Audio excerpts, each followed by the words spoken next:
Bro, they're gonna move the World Cup final. I'm telling you right now, chat, they are gonna move the World Cup final. Very much on the table right now, dude. And weirdly, it doesn't have to do with any American nonsense. All right. There are wicked wildfires in Canada, and if you ever live in New York for long enough, you become aware of the fact that every few years, New York gets smoked out for like 2 weeks by wildfire smoke that blows down from Canada, and that is what is happening right now. There is an air quality advisory in New York right now because of wildfires in Canada. I was walking around yesterday and was literally coughing from walking. It's legit wildfire smoke that blows down from Canada every couple years, and it is going to smoke out the World Cup final. It's an outdoor stadium. Does anyone not want Spain to win? I would imagine the Argentines are...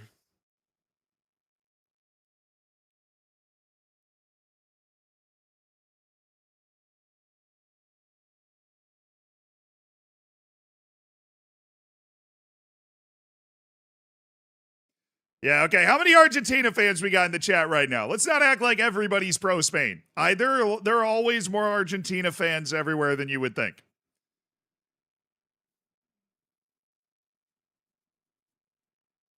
The Argentines and their fans, they get around. They get around.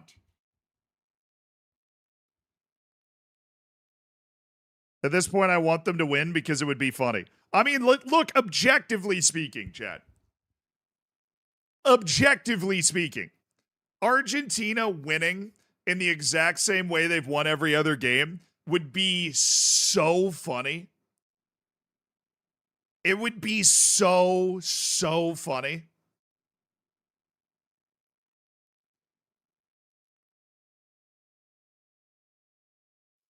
It would be like the rage, the incandescent rage. Not to me. I don't like Argentina at this point. I don't really like them. They're kind of bullies. They talk a lot of trash. You know, I would love to see them fall. But you have to acknowledge that them winning in like the most rage bait way possible. Like, let's say there's a 95th minute penalty to win. Even if it's like, it'd be a super obvious penalty. The rage bait.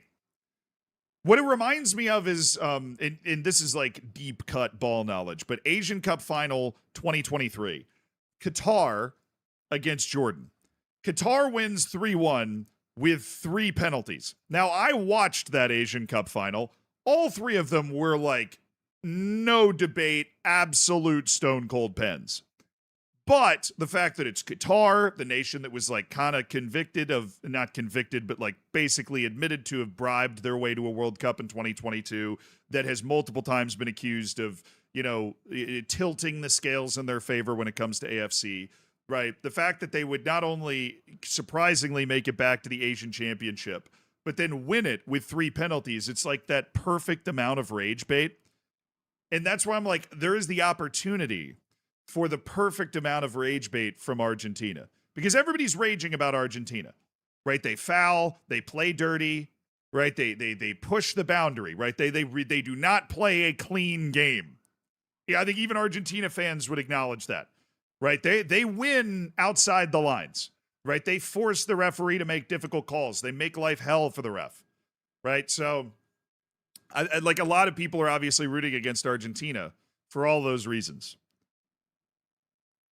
They could do just like the perfect storm of all of that and rage bait everybody into like a successful championship match. Snowy, thank you for the 35 months. Wear a hat in the sun. Joke's on you. I'm not going outside. But thanks for the first sub of the day, Snowy. And Boing Boing, thank you for the $6.67 super chat. Good food. Watching my team in a friendly play in FM and watching Melilla with Goat Zealand. Let's go. Great Friday. Don't forget to sub with Prime. Thank you, Boing Boing. Remember, if you subscribe with Twitch Prime, you're spending $5 of Jeff Bezos' money, which is a huge win. And if you already have Amazon Prime, the subscription's completely free, which means if you don't use it, then Jeff Bezos gets to keep $5 more. And that's a crime. Not to mention, it gets you a lack of ads for an entire month. which is also great. Vamos España, Yaya Colo, thank you for the year. Yeah, and then there's Spain. Spain's trying to win its second ever World Cup, which would, put Spain on the same level as France. It would put Spain ahead of the level that England's at with a single World Cup. And emotes and access to the subsection of the Discord. I mean, there's so much under exclamation point Prime. It's crazy. Myers, thank you for the 53 months. Appreciate you, brother. Take Jeff's money. Take Jeff's money. I've been catching up with the live channel on double speed. Normal speed sounds strange. Gentitis. Or Gentis. Sorry, I made you sound like a disease. Just got the Gentitis. There's nothing we can do. You're one of those double speed watchers. I've never gotten into that. I mean, I'm sure it helps. I'm glad you're catching up on everything. I hope you're enjoying it. But a lot of people watch like almost everything at double speed. I can't do it. There is one video, you will never guess it. If I gave you 1,000,000 tries, you wouldn't be able to guess it. There is one video on YouTube that I will always watch in double speed. Only one. It's completely random. There's no way anybody would guess it. But there is one video that I only would watch in double speed. Hey, Philza, I'm glad you enjoyed the walk into the match video. That was a lot of fun. A lot of fun. Go up to 1.5 at most.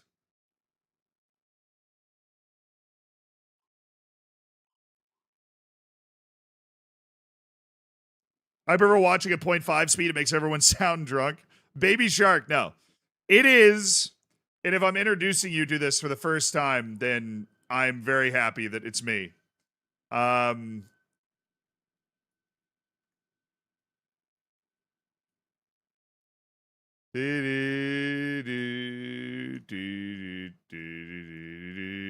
getting pulled up right now. Like, the only time I'll change the speed on a video is this is going to be so random, I told you. It's the Billie Eilish cover of Michael Jackson's song Bad. That is the only the only video on YouTube that I will like change the watch speed on.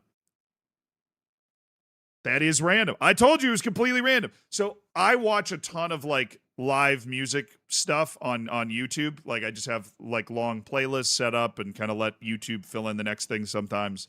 It's what I like to do when I'm working. And Billie Eilish has a really good cover of Michael Jackson's Bad. It's on the Leica, like the Leica version series on the Triple J channel. And if you put it at a higher speed, it sounds better. So this is the original speed. Oh.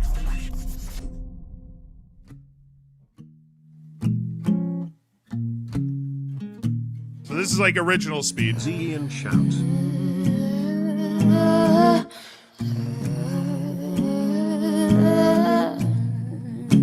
Right? Sounds good, but it's slow. But I always read some comments, right? So I'm down here and it says listening to this at like faster speeds is an experience. So that gives me the idea. And you're like, okay, let me put it at a faster speed. Your butt is mine. I'm gonna tell you right. And then you actually, somebody's like, you want to go even faster because then that makes it sound even better.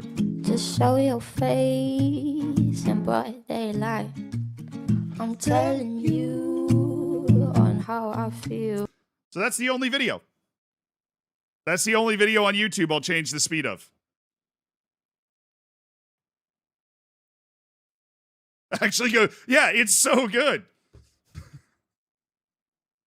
Why does it work? I don't know. But it's really good that way. And I'm like, fair enough. So that's the only, yeah. I respect anybody that's able to like watch more stuff that way, but I can't. Shopping cart, thank you for the 4 months. On the Prime. Thanks for sending $5 to Jeff Bezos money, or we'll close it in on the silver bacon. J-Match, thank you so much for the tier 1. Mags, thank you for the tier 1. Enjoy your bacon, your lack of ads, your emotes. Damn it, Dan Kim, thank you for the 41 months. What's up, brother? And Near Post, congrats on your Twitch child. Hell yeah. Is she singing in slow motion? Now they clearly just made the decision to like slow the song down, you know? They clearly just, slowed the song down, but if you speed it up to the normal pace of the song, I think it sounds really good. Yeah. Try it on your videos. Yeah. Nice. I used to watch college lectures online during the pandemic at 1.5 speed. Another good one is the song Assumptions sped up. Yeah, it's almost like, it's not like remixing, but you get to like make a new song, basically. It's kind of fun.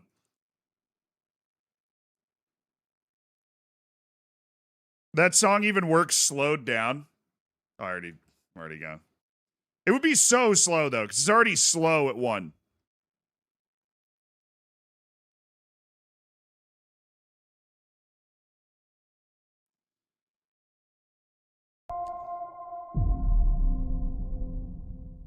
Suddenly I can listen to Billie Eilish. I always liked Billie. I always thought Billie Eilish was good. I was always pro Billie. Happy Friday, everybody. Welcome to Melilla. We got the World Cup third place game tomorrow. And then we got the World Cup final on Sunday. Why is Zealand not at Streamer U? I'm not really a streamer, dude. I mean, I've always loved streaming, but I'm not like,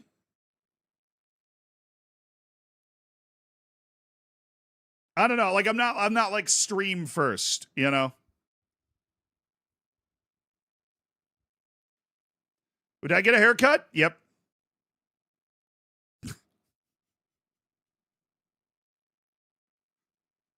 You're a football guru? I'm absolutely not, but I appreciate the thought anyways.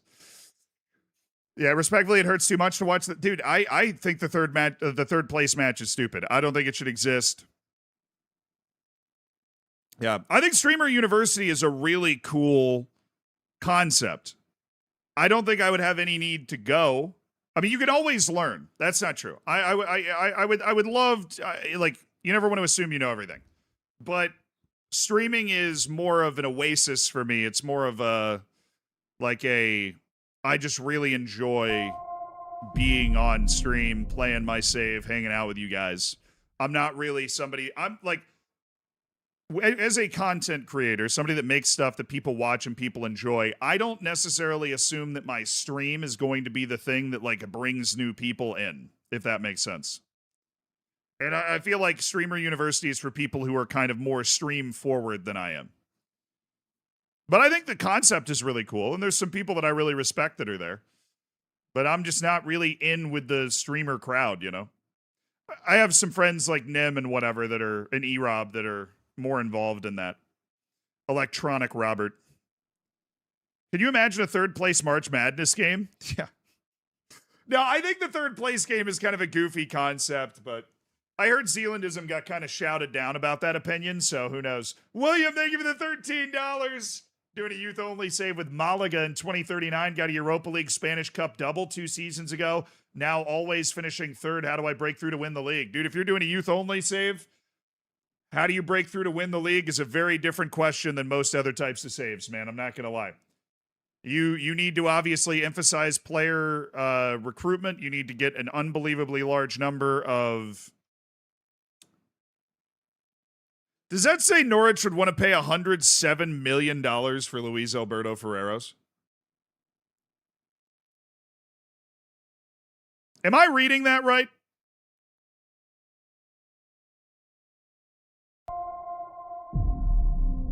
Where they get that money? Have you ever been to the Prem? I mean, like, Ferrero's a good player. And we signed him for $47 million from Celta Vigo because we figured he would be a guy that we would be able to use as an anchor of our defense and like a trusted starter at the level we want to be at. After that game experience. But if you're like that amount of money for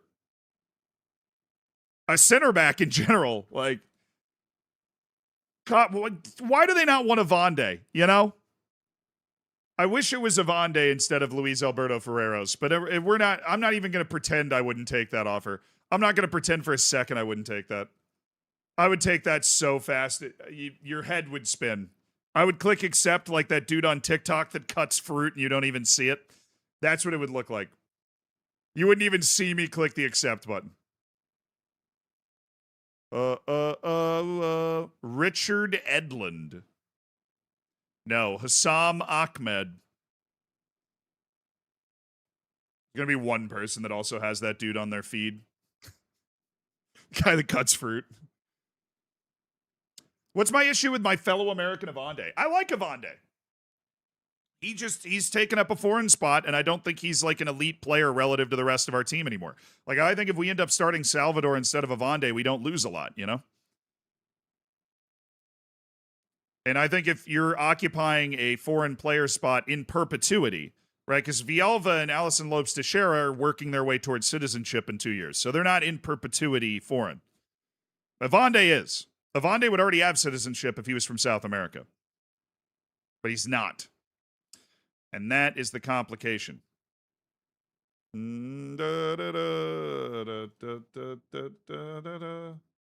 Agent offer Alexandro Jenner.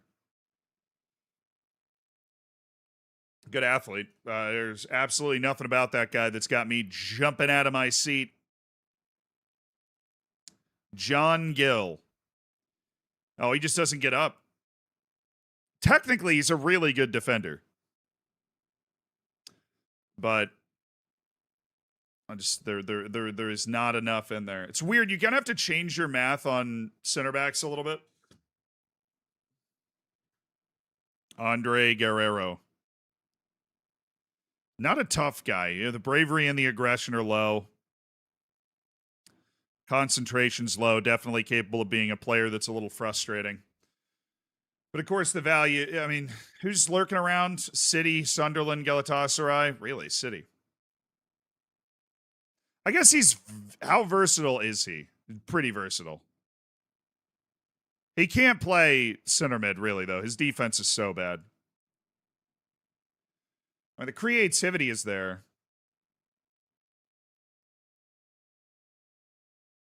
Minor indications of professionalism. He's not overwhelmingly professional, but he doesn't have any personality issues. Okay. I don't think we make an offer for him right now. I don't think we're making an offer for him right now. Does Zealand hate U.S.'s national team? Is he working for the Mexican FA? In this essay, I will.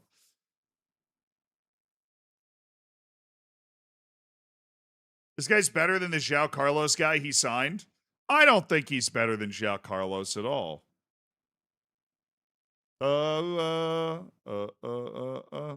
Here, we can do a little comparison.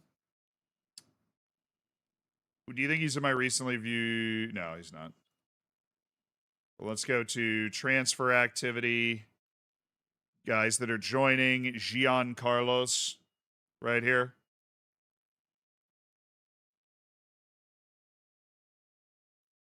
Andre Guerrero and Jean Carlos. So Jean Carlos is a on-ball playmaker in terms of his passing.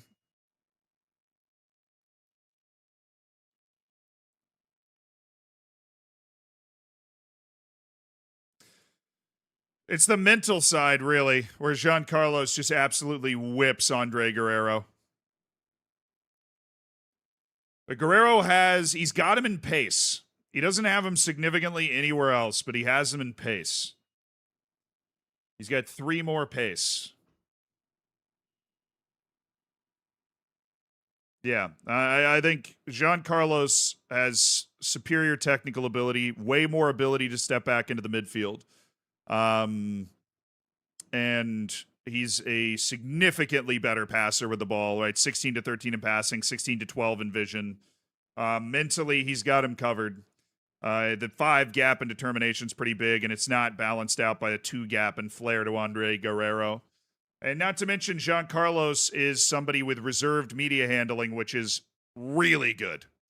He's a very, professional, hard-working player, past what we know about Guerrero at the moment. So, I mean, I'm happy with the fact that we've got Jean Carlos joining our team instead of Guerrero, but obviously, hindsight will be 2020 on that. We will see. Maybe we want to go for both, but I think, if we're going to make another move for another Brazilian, it has to be in the summer. I don't think we're going to be able to make that move right now. All right, James Jones is escalated. Stays on the Wonder Kid list. Paddy Ireland. Oh, Paddy Ireland, brother. And tell me how.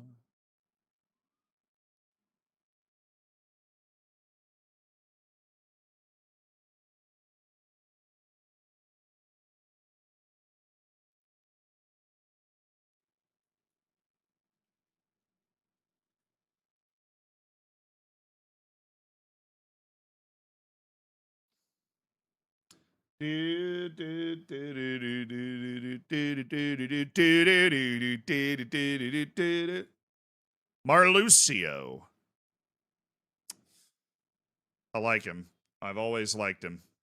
He's a little pricey, a little rich for the blood.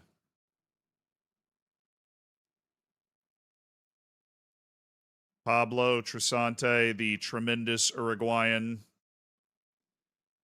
Unfortunately, was never available for good value. Arnaldo Villalba, the center back and striker option. So he's not actually that good of a center back. He's just he's a big athlete, which there's oftentimes a use for that. But Gabor Fedor, this guy's 22 years old. He's 22. He sucks, and he's 22. Like, not even in the ballpark of being good enough to play for us. Mark Aurel Agua of the Ivory Coast. The changing ethnicities of the new gen faces is one of the greatest things that FM has given us. Every time you click on a player, they're a different skin color. It adds so much immersion and depth to the game. Manzurbek Holmatov. That guy's already signing for us. Stop selling. I'm already sold. We already have him under contract to join in January. Richard Veek. Yeah, the problem is Pardew is non-EU and expensive. He was expensive, right? Am I just discounting him too easily because he's English? 52 to 62, right? Yeah, 52 to 62 million. You know, he's not a guy that I think would feature over any of our half-space attackers right now. And so you'd have to go somewhere else. You know, I'm not going to blow 50 to 60 million for a guy that's not at least going to be involved in my team. That's the math on that one.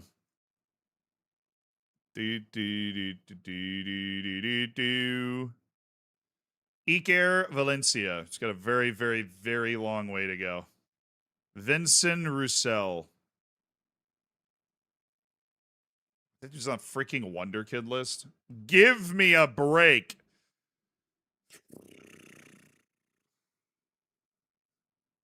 Remember we almost signed this guy?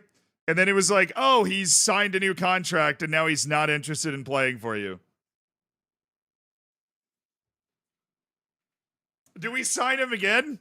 I mean, we did sign. We agreed to a contract with this guy and everything. Do we sign him again? Is the question. Jim, and thank you so much for the Prime. Enjoy nearly a year as part of the Hammers. Closing in on Golden Bacon in a 1-year celebration.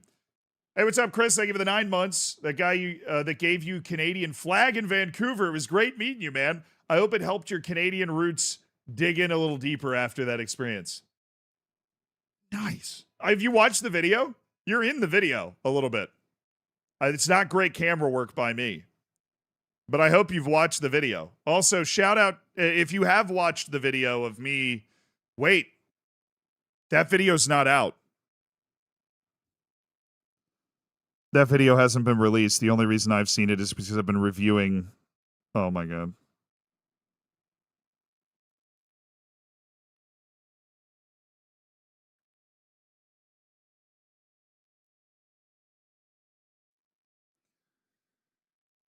No, I mean, you know the video's been filmed. I've been watching the video because we're like making tweaks to it. But yeah, sorry. Basically, I went to a Canada, ye old Canadian national team game. I went to Canada for a Canadian game. And there was a guy, part of the video is like I'm on a quest to get Canadian, like, I'm not dressed to be a Canada supporter. I have a lot of Canadian family, so I'm like, I'm going to root for Canada today. And I'm looking around for stuff to get dressed as a Canada supporter. And this dude who recognized me, who is there, Chris, Which who just dropped the Prime told for the 9 most months, dad jokes? Pennsylvanians. found me and gave me a Canada flag. Like, we ran into each other, and then he ran into me again with a Canada flag to give me. That was very cool. And I appreciated that greatly. So shout out to CK Suey, who I met in real life at the Canada national game. Or the Canada national team game. I was missing a word.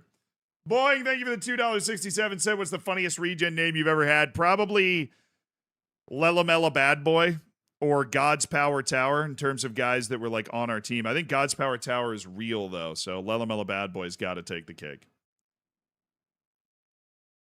Yeah, but big shout out to Chris. I'm sorry I didn't see that for 10 minutes actually. Why is TTS just not working? That's so goofy. Hold on, let me try it again. Which colonist told the most dad jokes? Pennsylvanians. Oh, goodness. That's a C. It is playing. And the funny thing is, I'm pretty sure it'll work now. Which colonist YouTube can hear it. Dad jokes? Oh, YouTube's just hearing it repeat over and over again.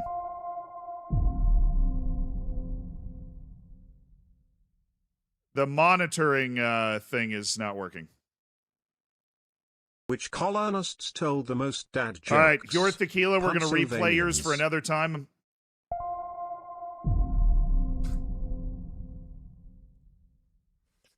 It's still not working.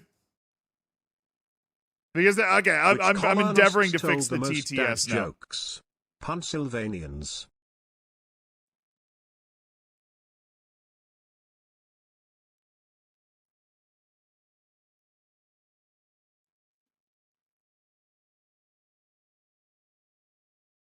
Okay, there might be live admin. Yeah.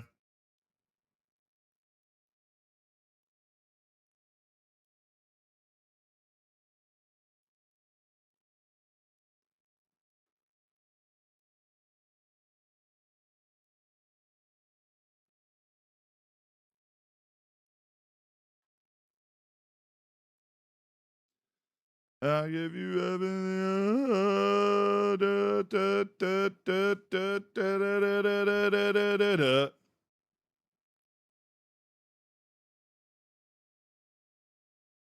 All right, try it again. Run it back. Yeah, we got it. You can hear it now, can't you? I can hear it now. I just heard the noise. And now it'll read the TTS to me and we'll be good. Colonists told the most dad jokes? Pennsylvanians. Good. Now we can finally give that dad joke from Pure Tequila the appropriate rating, which is an F. Okay? Which is an F. It works. TTS is back! Yes! Come on! All right. Glorious. I just watched the walking video. Very funny. Won a bottle. I'm glad you enjoyed it, dude. Tech support Zealand goated. I actually kind of nailed that, and that didn't take too long. Now, chat, should we sign Mateo Nava?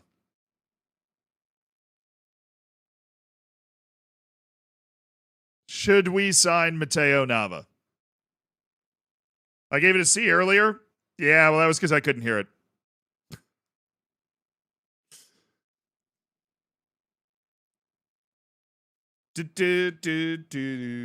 Professional.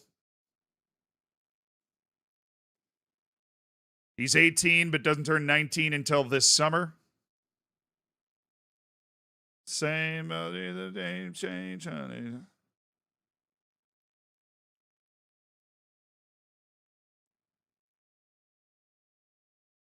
Can I play him in the B team for 6 months?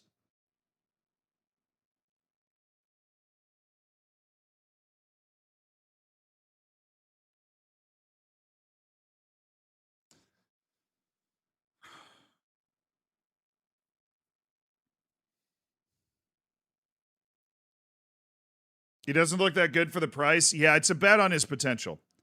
But it's also the idea that we'd be getting a really young professional player that is appraised as having super high potential, that has, like, if he has great potential, his template is sensational for a winger, right? High technical floor, Holy Trinity's there, already an elite athlete.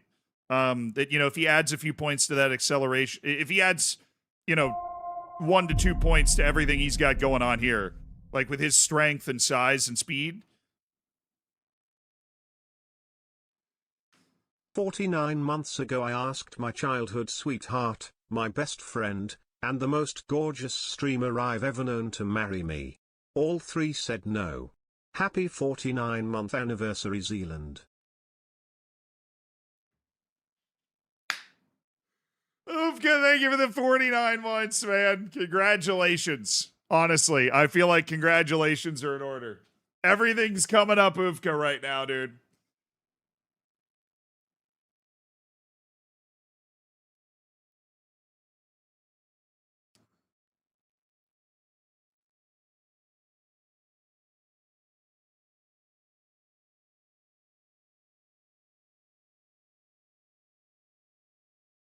Got him 27 million up front with a what will eventually be 1.5 million. They're advertising it as well, but I think this is a move we got to hit early. This is a move we got to hit early if we're going to get him. He's doubtful.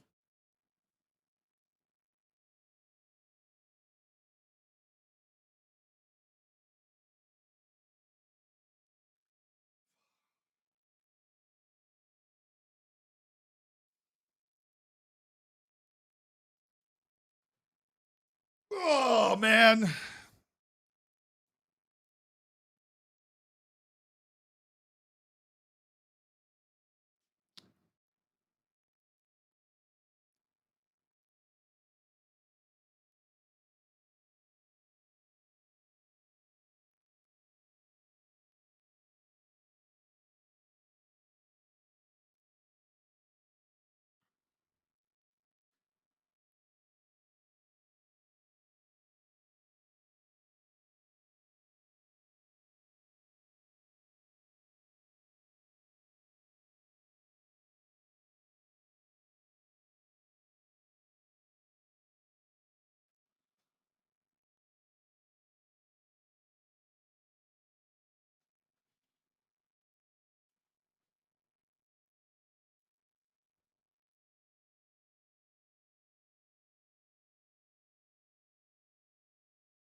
It's a lot of money, Mateo.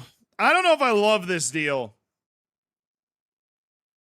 One of those, I might grow to regret not doing it if he develops the way that I think he will.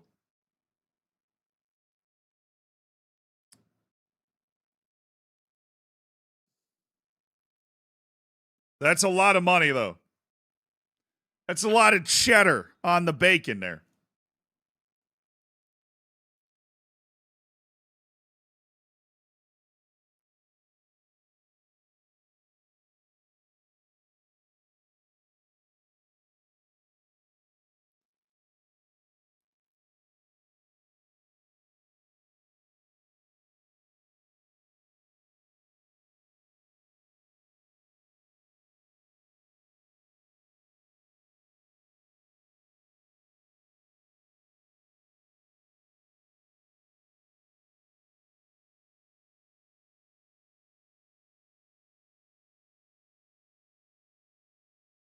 He's just, I mean, the reason this is so high is he's just not sure about playing for me, dude.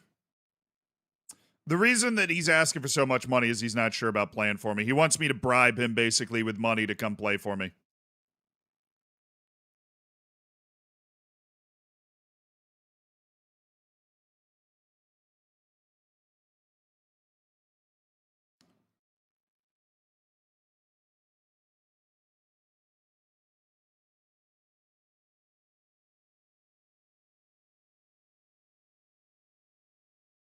We're absolutely not desperate for his services.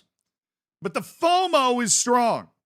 The fear of missing out on the opportunity to sign an Italian from Napoli for like well below what we probably should have to sign him for with the quality that he has. The FOMO is strong.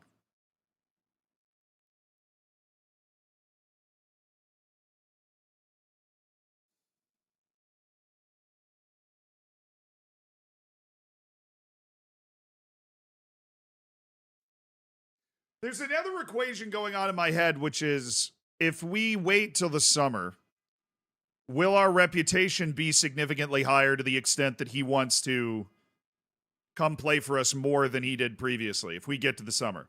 Will he get to the summer? Napoli clearly is undervaluing him, I think.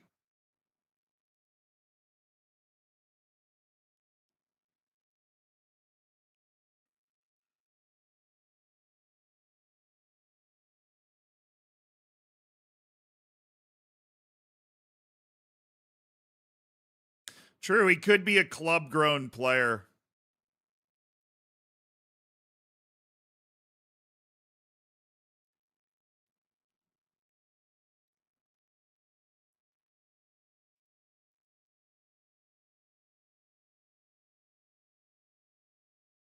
All right.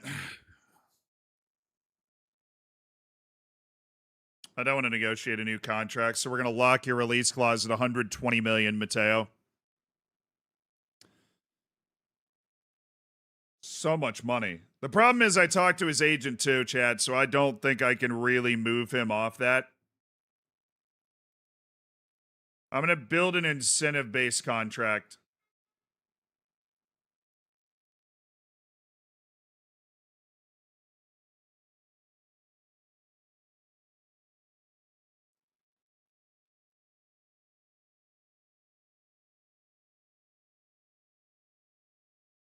I promised him we'd win La Liga in 2 years, and he gets $1 million if we win La Liga. Okay. We started the conversation. I just wanted to start at like a... Okay.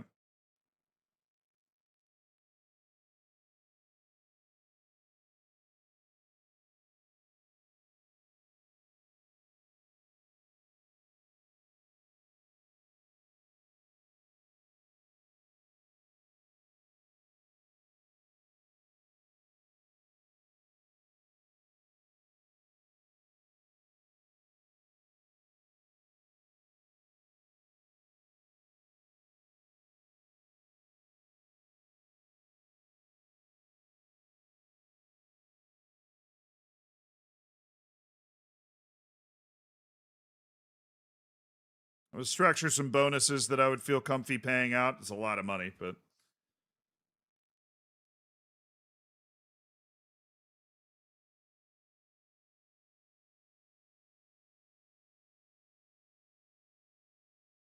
No, relegation release clause with our reputation doesn't really hold a lot of value anymore. So you don't gain a ton from including it. So unfortunately, it's not something we're going to be able to do here.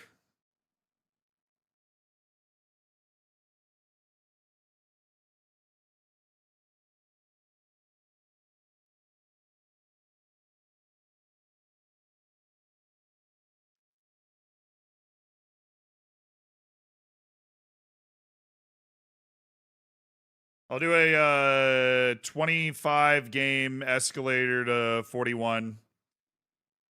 I'd be kind of surprised if he said yes.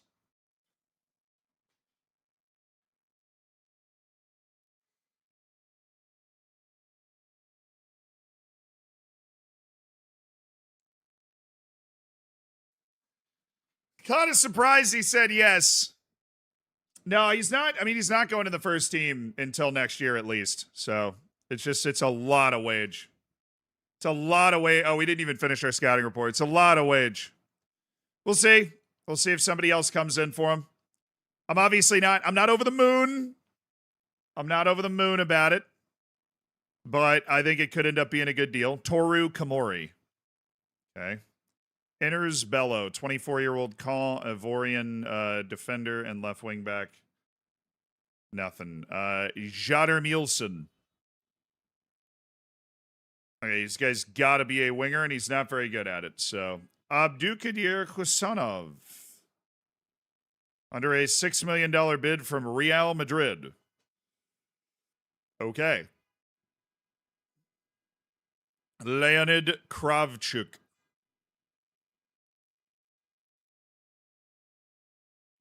And Perikles Kaznalkidis. Hey, man, he's got great potential. You just don't even see it. Let's go to our short list. We're going to start with the yes list, and then most importantly, we are going to set up transfer only, but for doubtful.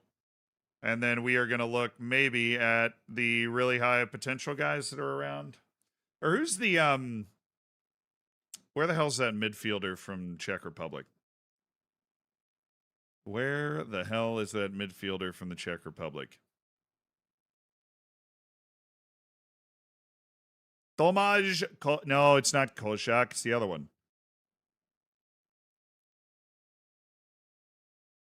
He's in the Czech Republic, probably. Good thinking. Good thinking. Only one Czech guy that meets... What? What?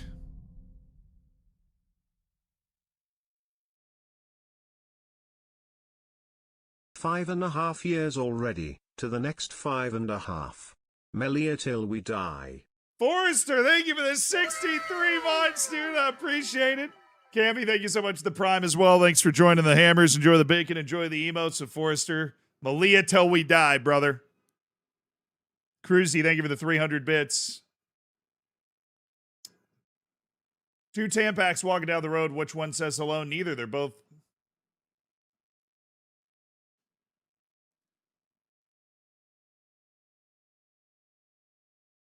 Not really a joke, is it? Should have read the whole thing first. I had a feeling I knew where it was going. Is Bad Boy on the market? No. I miss him, though. I should be able to find that midfielder really easily. He's at,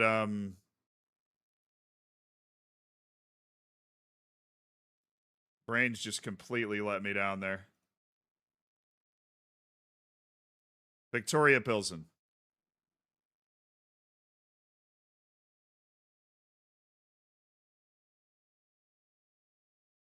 Mauro Mirabella. What shortlist do I have him on? He's on the yes shortlist. Does he not want to talk to me? Is this a guy I was eyeing up as like... No, I think he signed a new contract.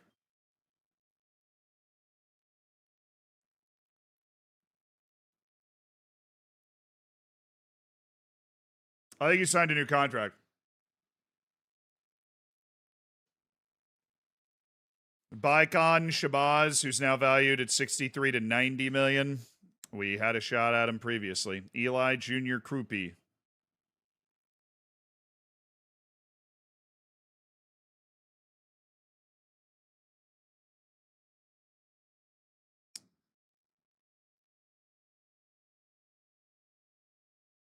Redwan Bufia. Jose Eduardo Barcena. Tomáš Kozak.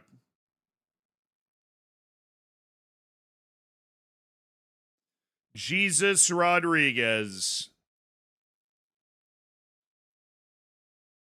Edgar Lopez, the great player who just doesn't like big matches. Angione, the spine player that can't play any defense.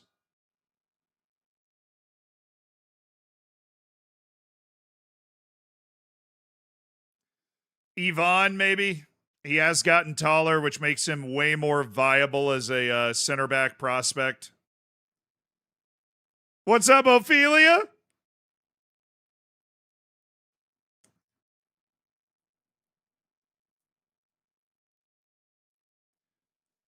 All in, throw 30 million for Mark Janchuk. He's just too far away from the team for me.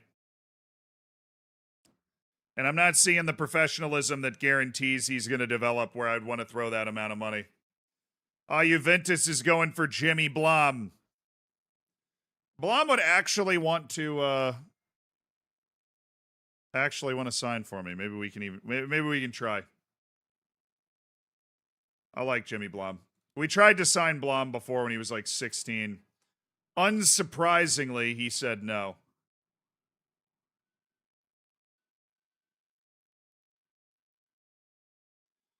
All right, 50 league appearances. I'll lower 500,000 up front, and they believe in Jimmy Blom, so maybe they'll take our deal over Juve's. And Yvonne, a very attractive, 18-year-old center back he had the high potential, but he was a little short. He's added a few inches. He's upped his jumping reach from like 10 to 13, which means if he keeps filling in, obviously he becomes a can't miss prospect.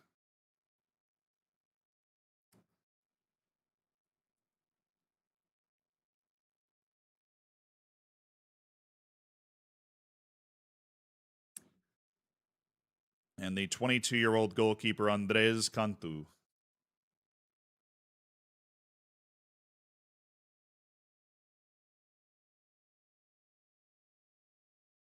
If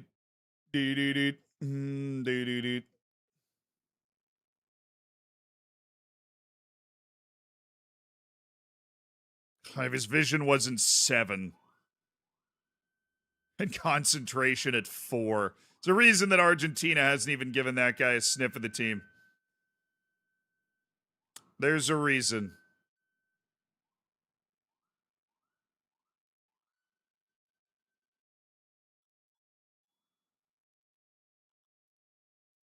Jaden Ngwashi, got more people after him again. Luca Erline. My boy, Noble Mendy? Yes, sir.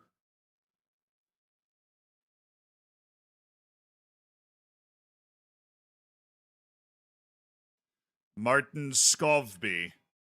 Another goalkeeper. He's short, though. How? He's 6'4". With the 9 jumping reach and the 8 aerial reach, it's 6'4". I mean, seriously.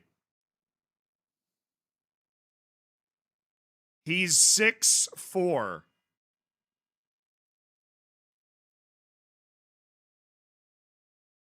Guy jumps down.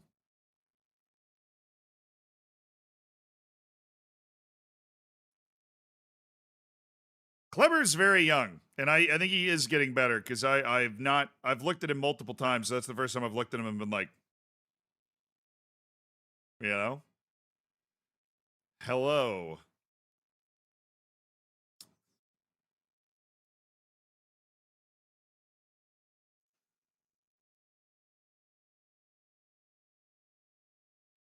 Yeah, I never learned how to jump. It's tough. Cement blocks for feet.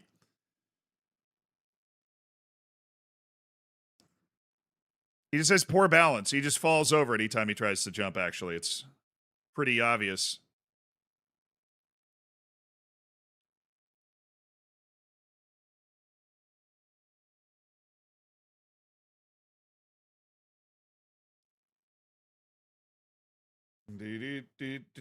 Mamadou Torre's value is crazy. Adrian Angulo.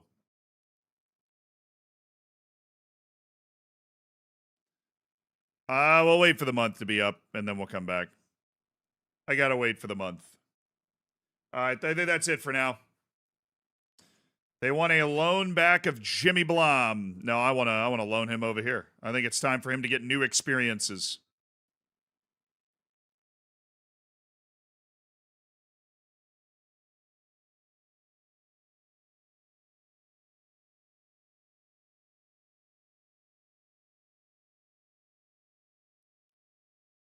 Four-year deal at $850,000 per year. I think he's a pretty sure thing goalkeeper. He's got tremendous size and agility. He's rounding in his reflexes and stuff, but command of area, and it's all already good. Decisions are already sound. He's a very young 18-year-old player. If he does end up wanting to play for us, then that would be great. Oh my goodness, chat. Youth intake preview.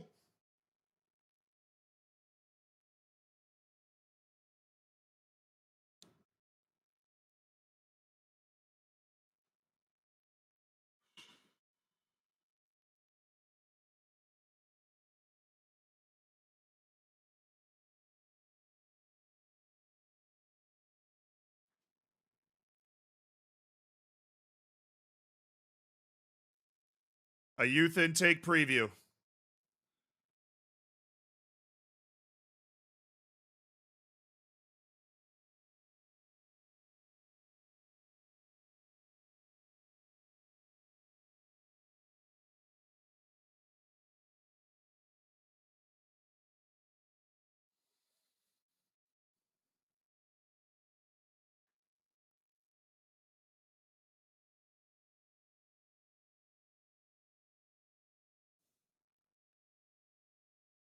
Somebody, Elliot on YouTube said, I'm praying for a striker that's better than you stay. Hashtag use today's news.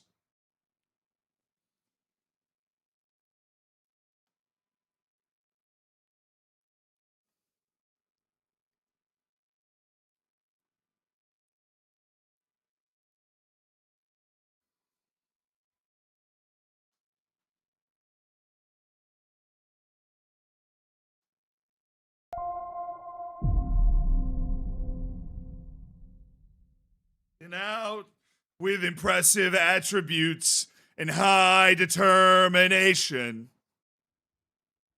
What? 5-star man. What you gonna do? Now you found him.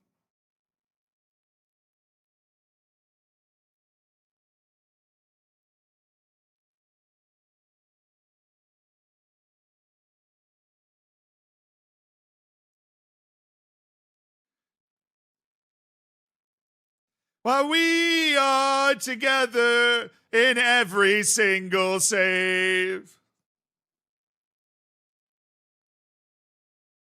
Oh, why? If 5-star potential.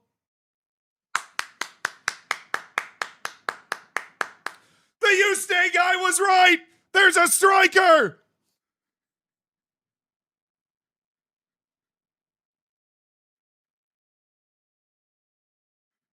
The Houston guy was right. Use today's news. Magdalena Eriksson delivers again. The former Swedish women's national team star continues to absolutely churn. It's a good intake with an emphasis on a goalkeeper, striker, and winger. We don't need the center backs. I would have loved another wing back, but whatever. Yes, I do.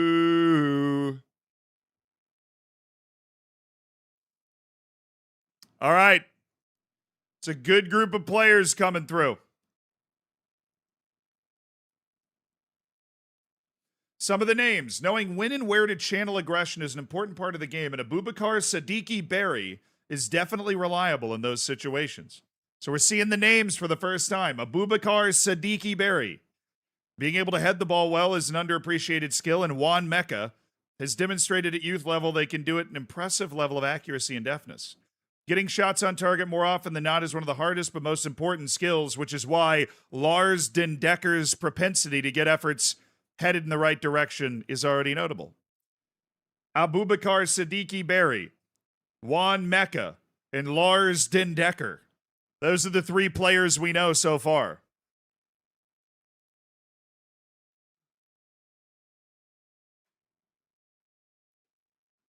There's some pretty good names in there. Those are some pretty good names. Oh, we got an issue with Delman Villamil now.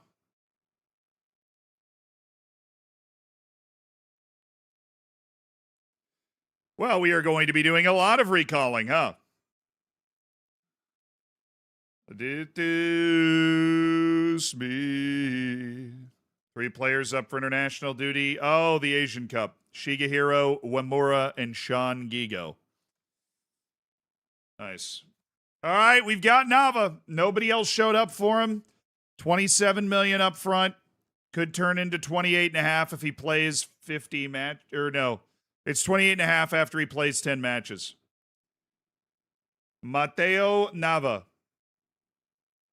A big contract, and we're going to have to figure out, what we're going to do with him for the rest of this year. Obviously, we're hoping we'll be able to find a loan. Very similar to a guy like Jens Kjær. That's what we're hoping for. It'd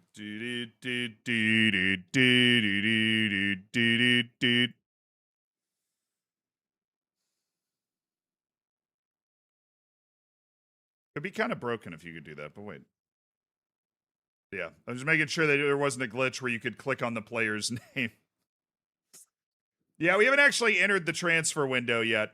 We're just doing a little, some winter break deals here. Transfer window starts in the 1st. We got, a couple of days. What's up, Joel? Jeff, thank you for the 65 months, dude. I appreciate it. And no, thank you for the 4 months. Good to be back to Melilla. I missed this. Welcome back, sir. Happy Friday. A late Friday stream. He doesn't need to be registered for the... That's true. He's on Impact sub, though. All right, Mateo Nava, welcome to the team. Cesar on a move to Brighton. Apparently Brighton's considering a move for Cesar at 72 million. I mean, how many of these moves are actually going to materialize is my question. Like, when we get to January 1st, how many offers are actually coming across my desk? You know what I mean? How many offers are actually coming across my desk?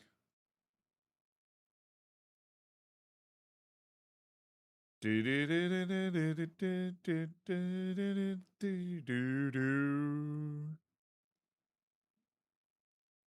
right, I'm going to offer a new contract to Diego. I like the way Diego's developed.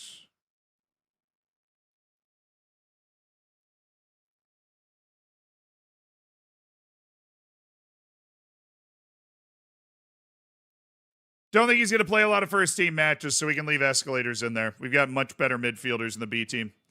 But everybody else, I think, is on the hot seat.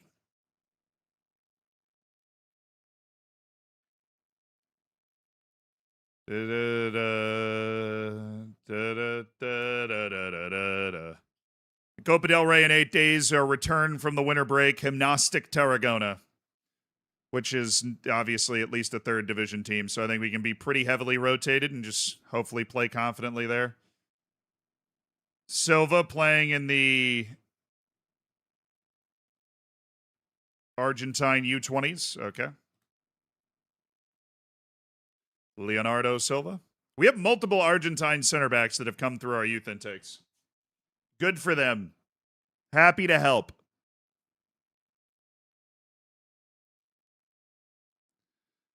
Al-Azim showing interest. North American Best 11 announced. Danny Avande was selected to the North American Best 11. So your CONCACAF Best 11 has Danny Avande and Ty Never Play Noonan out there. And 34-year-old Cruz Azul wingback Alfonso Davies. Avande won U.S. Player of the Year. I love him. Can't wait for somebody to sign him. El Hazim for $85 million. God, that would be so good. I love having an American on my team, and I'm probably going to miss having an American on my team. Once he's gone, I just realized, I was like, why is the music so loud? Yeah, Bangani, we could sell him. I wish we'd sold him for more last year. We accepted the offer. He just didn't accept the move. So not a lot that we could have done. He had a $50 million offer for Bangani Van Rooyen, but he just doesn't seem to be willing to accept his loss of playing time, which he needs to be willing to accept, or else, he doesn't have a lot of a future here.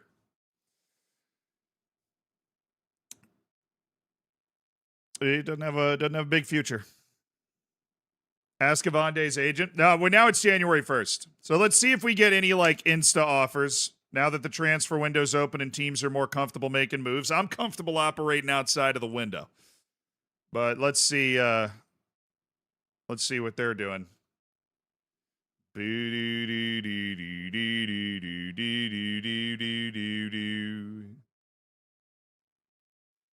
transfer window is officially open.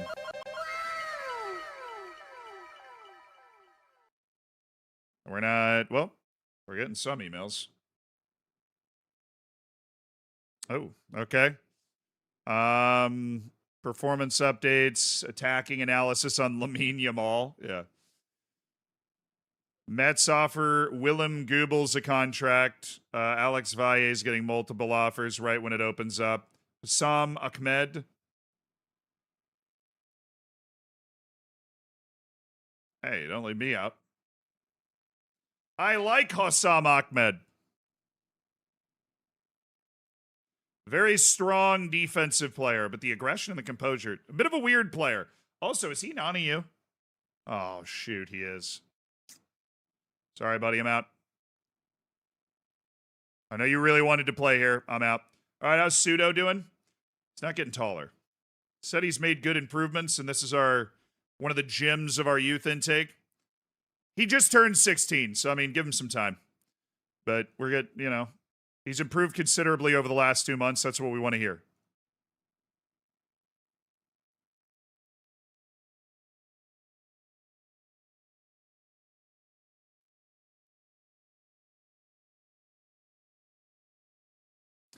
So apparently Blum really wants to play for us.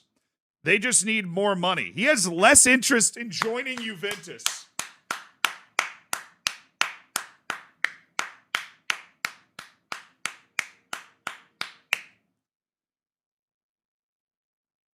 He's come back to us and said, hey, look, you need to give me more money. And I'm going, you know what? Sounds good, Jimmy Blum. I think you're a great goalkeeper for the future, and obviously goalkeeper is about to be a serious question. Oh, hello. Nothing like an injury and 2 illnesses here. Send him home. Versailles has the flu. He has a cold, so it's completely different. And then we have a tight thigh for Gerard. He'll be fine. But we will be without Versailles, who has the flu. Okay. Now let's check some. Let's get to the second, and then I'm gonna ask agents. Let's get to the second. Blum, Jimmy Blum, the Blumster, the Blumbinator, dude. He's already Norway's goalkeeper. He just turned 18 in November. He's already Norway's goalkeeper. We've had our eye on Blum for years. We tried to sign him when he was 16. And now for $7.5 million, we have signed Jimmy Blum. This is a victory of our scouting operation in general. We've known about Jimmy Blum since he was 16 years old. He's now interested in a move. And we muscled out Juventus to be able to bring in Jimmy Blum, at which point I am going to have him compete and develop with the B team. I think that's where he's going to be this year, or at least starting now, because he has a chance to be a club-grown player coming in at 18. Transfer window's open once more. Yeah, well, you know, I'm not talking transfer stories today. All right, let's see about the agents here. Danny Avande.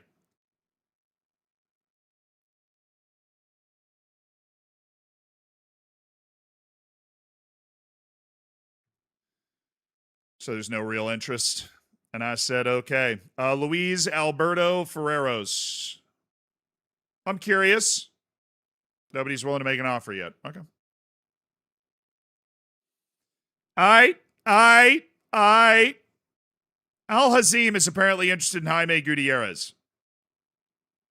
Also, this Cesar situation, where Cesar might just move for 70 to 80 million, like, it's my backup left back. I like Cesar. I think he's a hell of a player, and he's going to get better and whatever, but I'm curious. I am curious. Okay. Away skyline on the back of a hurricane. Is there 50 million out there for Jaime Gutierrez? Okay. Okay. You know, January, a bit of a cooler start than in the summer. I totally understand and respect that. It turns your eyes and see the place you used to live. You knew where you are. 17 appearances off the bench for Tomoyuki Shigehiro. He has not started a game in the league. Navas he's playing, but not much. I kind of want to recall him and move him somewhere else. Aguiar's playing and playing pretty well. He's added one to his weak foot. So Joao Aguiar is starting to find his game. Looking like a preposterous waste of money for me right now. Looking like maybe the worst signing of the save. All right, recall from loan. We're recalling Abel Yabe, or Abel Yande. He has not gotten anywhere near the required playing time. Sambazar is playing fairly regularly in La Liga. He is not developing. It's what he does. Kenny is playing regularly in the second division. Temi Schmidt. 8 starts isn't great. 8 starts is not great. All right, we want more playing time. But he has been really bad. He's been real bad. Pajir, on the other hand, also not been great. Just saddling these guys with bad players.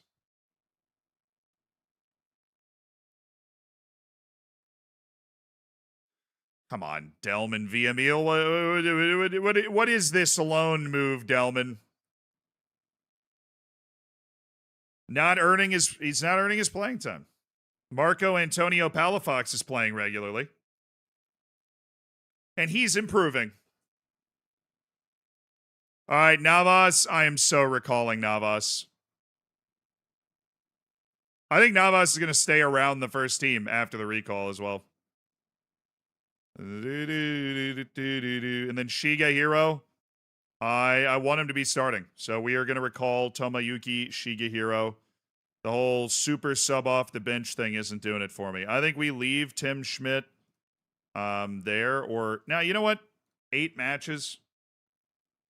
8 matches. Like, come on. I don't care if he's buns. You committed to playing him. All right? 8 matches. No. I'm recalling him. We're finding another loan for Timmy. I normally don't do this, but we've had a real problem with these guys. All right, who else was struggling? Oh, Lira's like not played a game. He's played 1 game. Come back. Oh, I can't recall him. Okay. Well, have fun. Mile Ianius. No, he's got a great loan. He's having a good time. Spiwe Bar. Yeah, he's played 10 La Liga matches. I'm not bothered by that. Samuel. Played 8 Bundesliga matches, made his debut for Nigeria. I'm cool with that. Greven Rodriguez is already set to join Sochaux. How's Marcos? This guy's earned his playing time. 16 first-team matches with Almeria, and they are in last. Way to boy. Way to go. Way to boy. Way to go, brother. Bruce Zulu has not started for Mallorca so far. That's okay. That's okay. He's working on it. Got a blacklist leads for loans. I think so. Where's Wahira? Wahura or whatever his name is. Richie Partita, are you playing? Goodness, you're not. Okay. I can't recall him.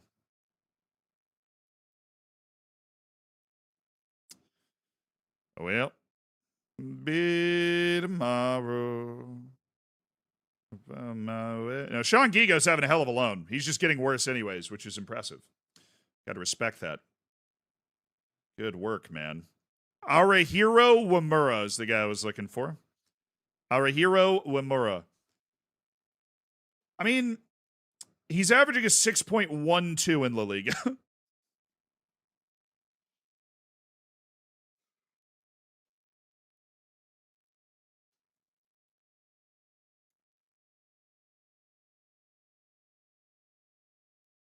Well, dude, I think we might leave him on this. I think we might leave him on this. There's no way we're going to find him another team at the La Liga level where he's able to play on that type of stage. Did he have an injury, maybe?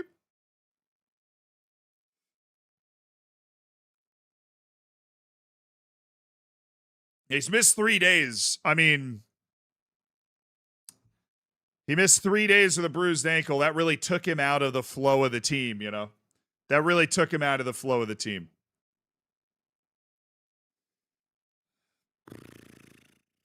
Yeah, I think we'll leave him there just developmentally. Okay. Got some guys returning that we are going to turn around and look to loan again. Also, did we not get an email of like the guys that joined our team?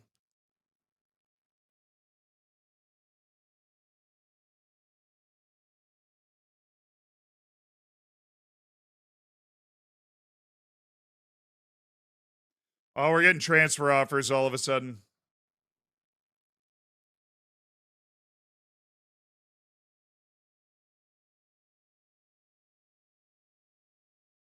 All right, Yande's back.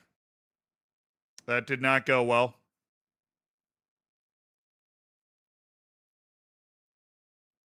I want him to go somewhere where he is an important player. The guy is a little behind when it comes to his development, and so we absolutely need him to catch wherever he goes next. You're staying. Tomoyuki Shigehiro. You took multiple guys on loan leads, and you've tarnished them both. Shigehiro, who's headed to the Asian Persuasion Cup there. And then first choice goalkeeper, Timmy Schmidt.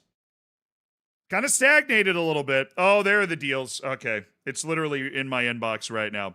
6 players join us in January. Jimmy Blom, Song Seung-jin, Mateo Nava, Samu Andres, Mansurbek Holmatov, and Jean Carlos. The board liked Song Seung-jin and Mansurbek Holmatov the most. They did not like Jean Carlos and Samu Andres as much, at B-, B+ for Jimmy Blom. And they put Mateo Nava at a D, surely because his massive wage. New janitors? Hey, man. All right, Jimmy Blom immediately heads to UD Melilla B. Song Seung-jin, the 19-year-old midfielder, or attacking midfielder.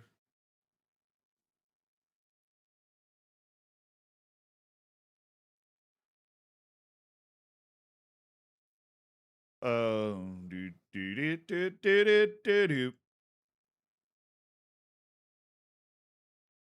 We're gonna look for a loan. Mateo Nava, you go. You're in the Melilla team, yes. And then Samu Andres, the 19-year-old Spanish attacker. Samu's on breakthrough prospect, so we can actually, considering he was playing La Liga Dos with Real Zaragoza for the last couple of years, we can have him finish the season with Melilla B. I think. Now let's see if we can find a La Liga loan.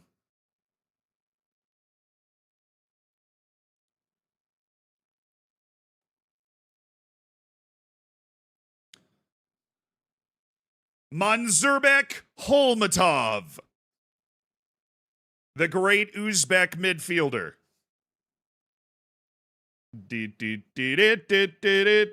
Things are hunky-dory, Will Wheatley. Hope you're doing well. Burrowing Duck, thank you for the prime. Enjoy the bacon, enjoy the emotes, and thank you for spending $5 of Jeff Bezos money for no ads. You're the real hero today. Mansurbek Holmatov. They've put him on the U19s. He's 20. Turns 21 in March. Very good, competent midfielder, though. I little high on the wage for the B team.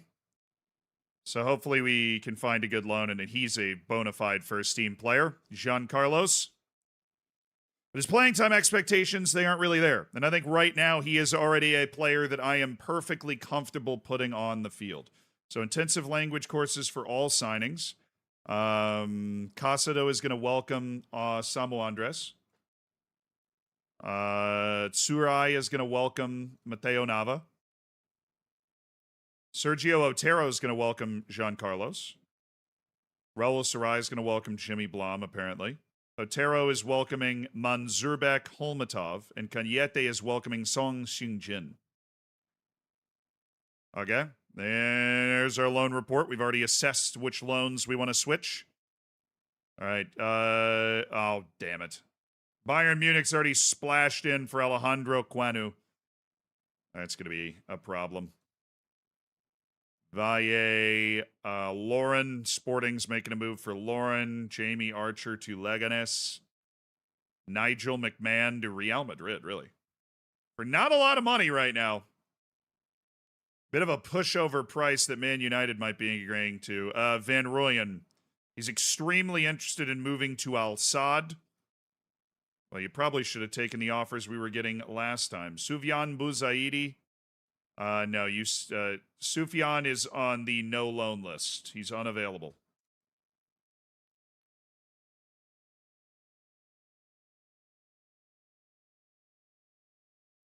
So, no, he's not going anywhere. He's very early in his development arc. Leave me alone. Ahmed. Hassam Ahmed. Okay. Carlos Alvarez, in February, he will turn 17. We're going to let our youth coaches keep working with him. Elvis Tavares, the Dominican Republic international, the wingback. An offer from Antoniano, a professional 4th division team that would like to make Elvis Tavares an important player for the rest of the year. I say sure. I say sure. All right. And we'll find out what offers are coming in a moment. Van Bommel, already have him. Ruben Van Bommel. He's got 5 tackling. You're selling him to me as a midfielder. Southeast European Wonder Kids. Hasizulu is still there. Okay, highly recommended players. Why? Why is Kyle Douglas a highly recommended player? At least he has an EU nationality somewhere, apparently. Angelo Mari. No. Worst batch of highly recommended players I've ever seen. All right, these are agent recommendations. So these are players that are interested in moving to my team. Arno Moten. No. Lucas, goalkeeper from Sao Paulo. Valued at 10 to 12 million. Look, with that value in Brazil, I don't think he's on the high end of all that. I really don't. Gil Fernandez has received an instant offer from Manchester United for his end of contract. I think we at least find out what he wants. Okay.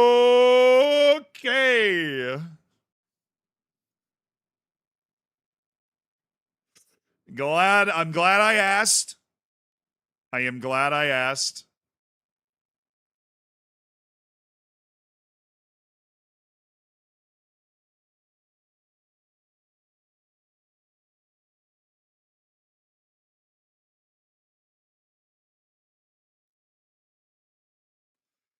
It's a 22-year-old attacking midfielder from Luxembourg who's a genuine world-class superstar and his agent is shopping him to me, dude.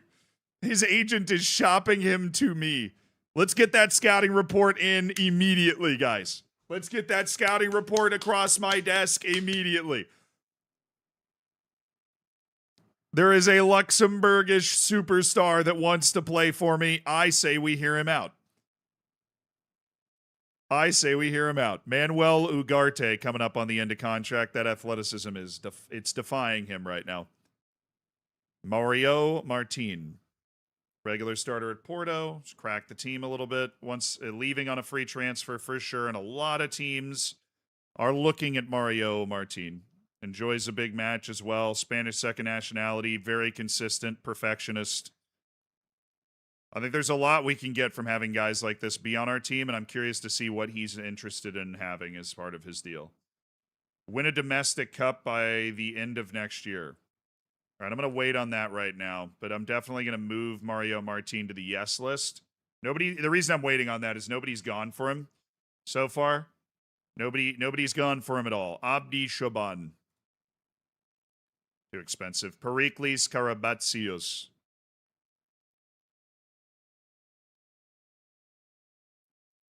Mohamed Khalil Unali. Absolute tower of a human being. Mohamed Khalil Unali. 6'6", 20 jumping reach. Not a bad athlete for that size either.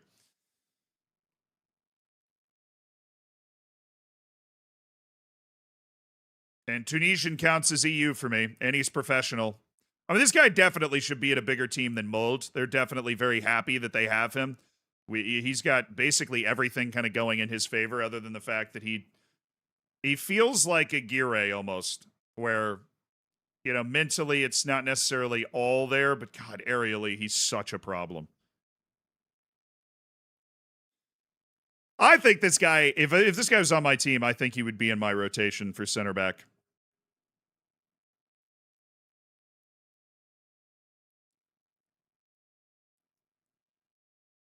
Now, you just expect with the age and the level he plays at and his massive size for there to be bigger holes in his game than he actually has.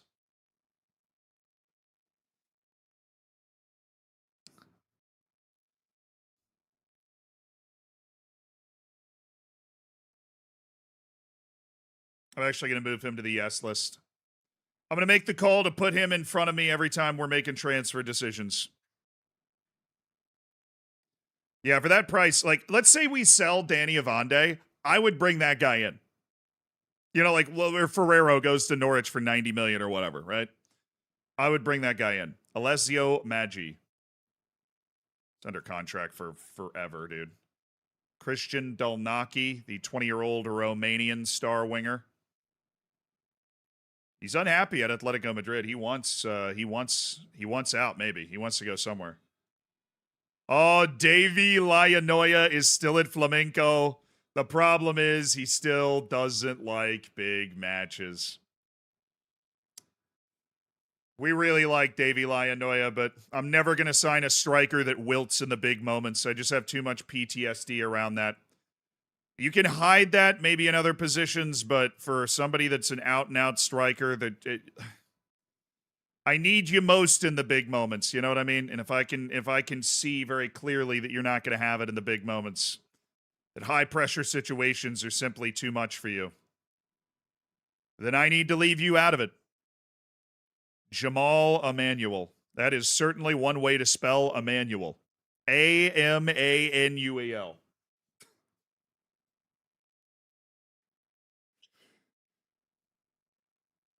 How does someone not... them not liking big matches, it's basically... When I phrase it that way, they don't handle pressure well. So Davy Laianoia doesn't play well in pressure situations, which is... You know, it's a difficult thing to overcome. I'm very rarely going to sign somebody that doesn't like big matches, that struggles when the pressure gets turned up. I want people that thrive under the pressure. Ba ba ba, baby. Ba ba ba ba ba ba ba ba ba ba ba ba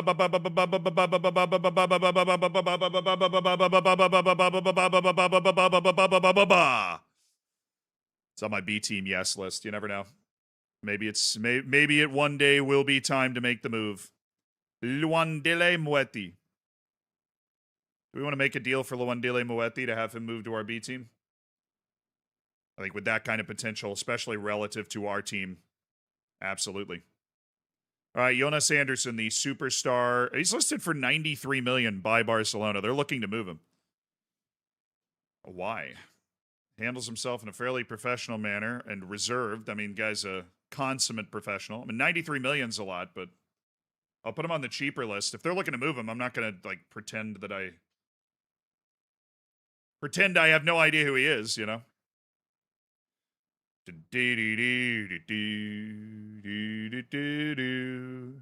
No, we're not loaning him back. He can come in and play for the B team right away. And his wage demands aren't crazy.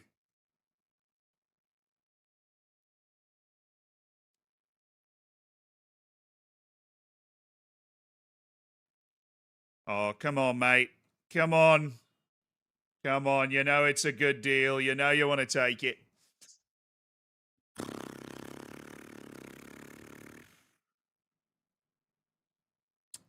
Yes? The gentleman in the front. Yuri Urbanic. Ah, true. No information for you, but how do I go about improving the squad in this window? Well, you know, we've already made 6 signings, and it's part of a good stable of players that we have. And we're searching for, you know, a good new complement of loans for some of our guys. We feel like that's something that we're going to need to do. And in terms of players that are on our first team, Yuri Urbanik is certainly an individual who's on our first team.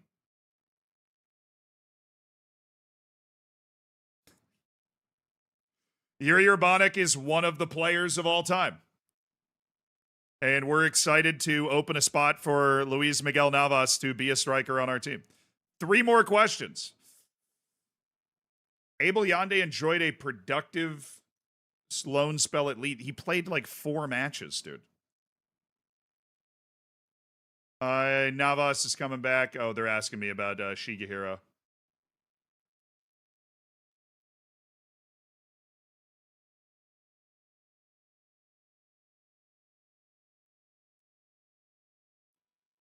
Yeah, I'm not discussing that. I'm not discussing that. Look at the Spanish Arsenal defender. Would that guy be on my short list, or anytime somebody riots for something like that, maybe it's worth it. I have a few Spaniards. Señoris. Right, Mateo Señoris. I do think Señoris fits our team wonderfully.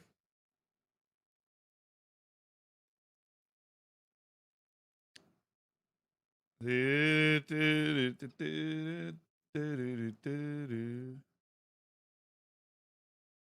center back and a back 3 who is maybe more dangerous than normal with the ball at his feet.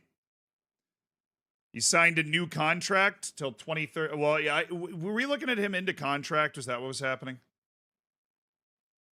Because I remember being kind of excited about this guy. Might have been an into contract.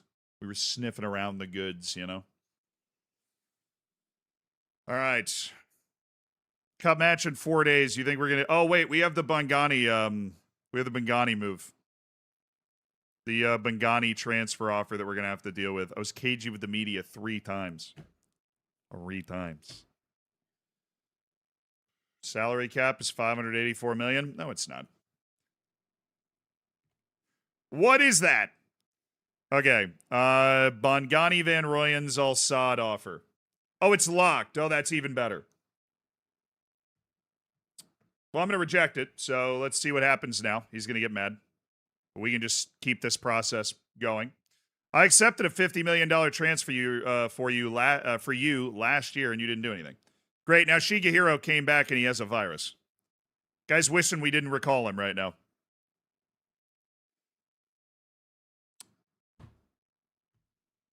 Al-Ali. I really hope he goes to Saudi so I don't have to deal with him in the Champions League. Alejandro Quenu.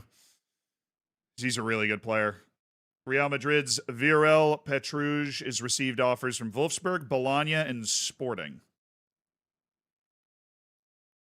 By the river, the time flows.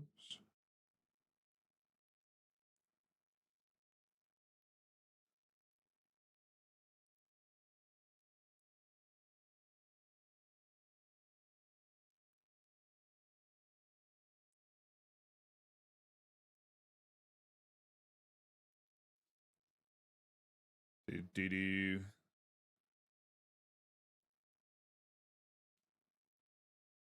Yeah, he definitely caught something at Leeds. That's what I was thinking.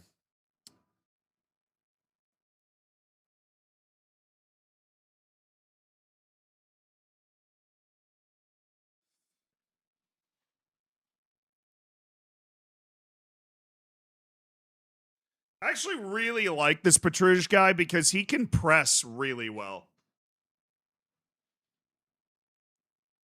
He works his butt off, likes a big match.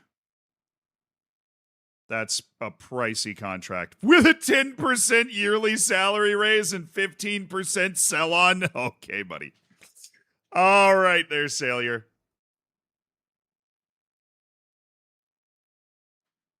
Viorel Petrouche.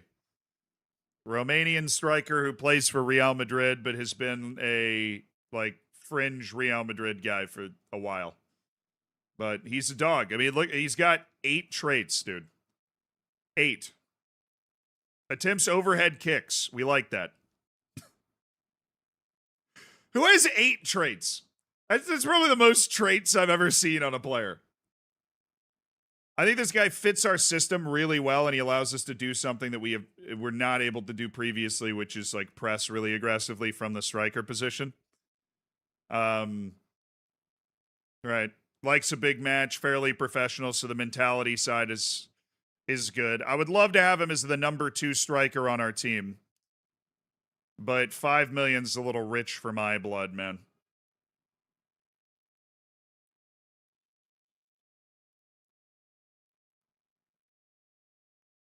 No, we're getting him for free. That's into contract. That's another reason that it's like, you know, this would be an end of contract deal to bring him over for free. Which for a guy with his kind of pedigree, competitiveness.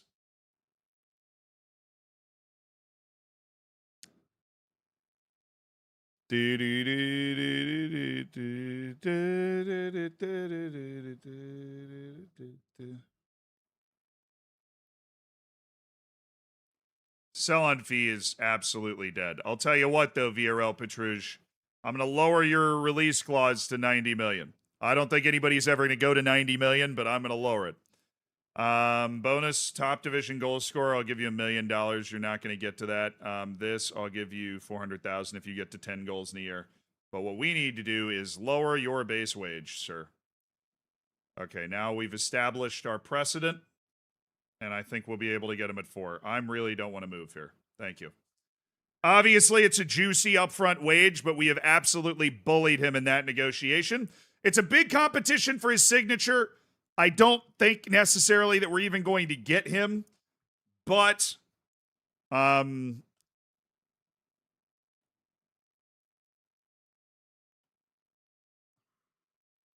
right. All right. Guillaume Rodriguez, about to turn 17. No, keep training with our youth teams, man. Keep training with our youth teams. Keep learning. Diego commits his future to the club. Love to hear it.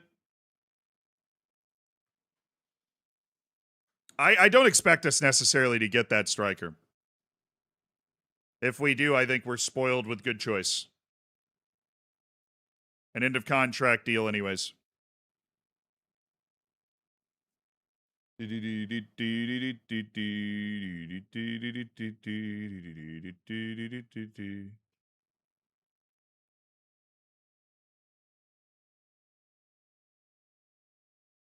What seems to be the problem, Officer Urbanic?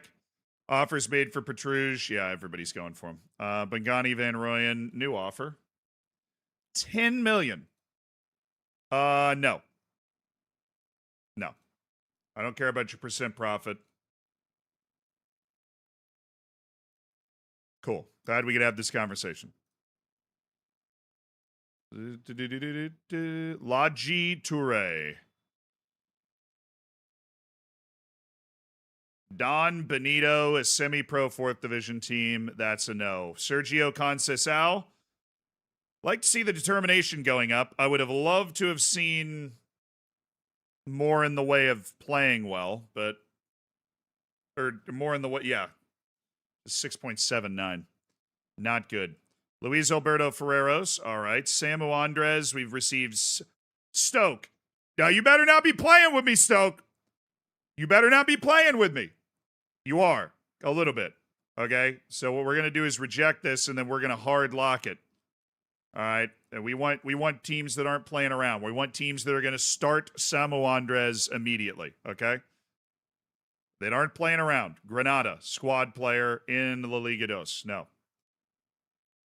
So instant no from me there for Song Seong-jin. It's got to be regular starter. Got it. Okay. Timmy Schmidt.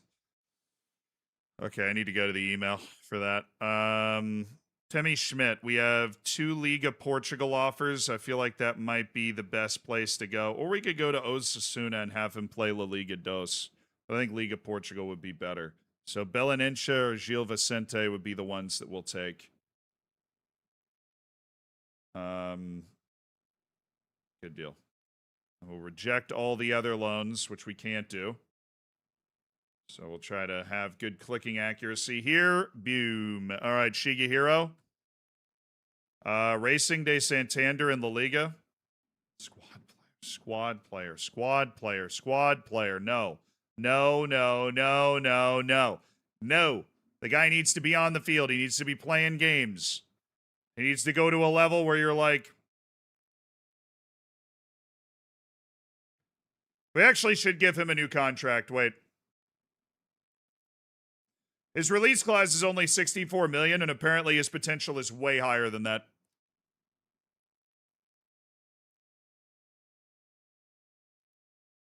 What's he? He's already on 2.3 million. We already had to pay a bunch of money to make sure he didn't, because we were battling like 5 other teams for his signature, so we gave him way too much money to begin with.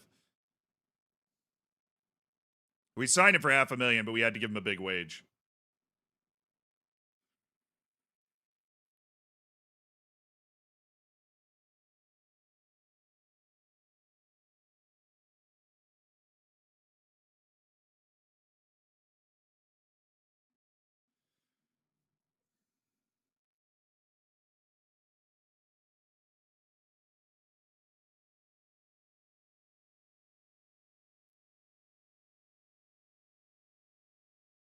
No, I think we'll have more wage space because we made some really big sales this year.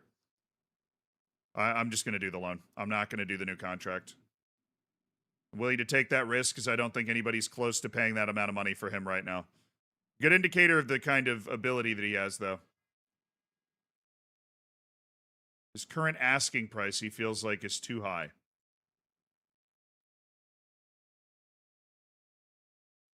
Okay, I'll remove it.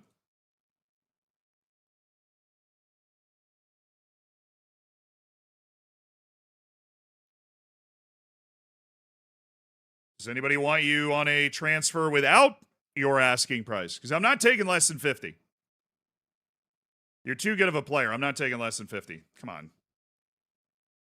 Stop with the little tight calf stuff. Seriously.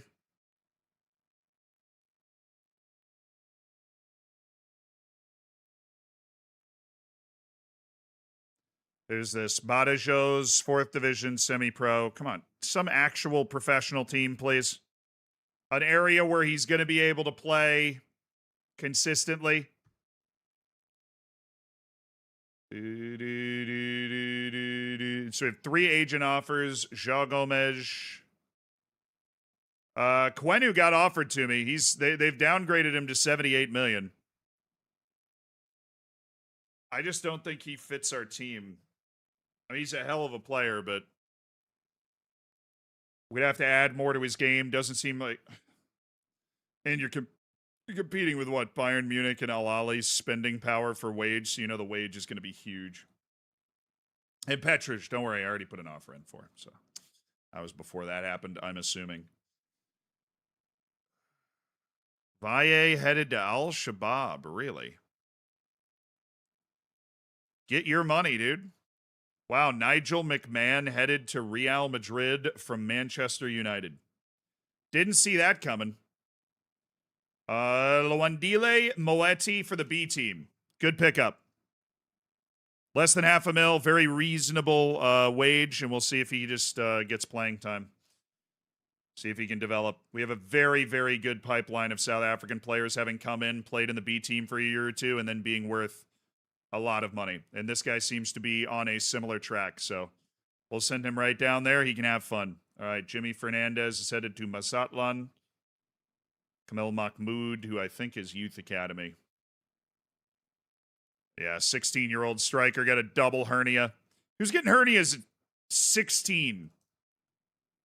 Thought that was like more of a usage later in life thing. Maybe I'm just uneducated. Like exercise-induced hernias at 16.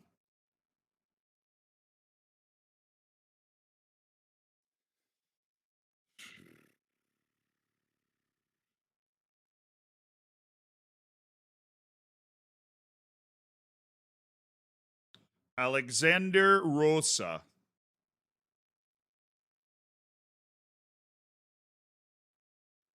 Does remind me though, we should take a look at guys whose contracts might have expired at the January contract expiration deadline. Samu Andres, Celtic, and Utrecht.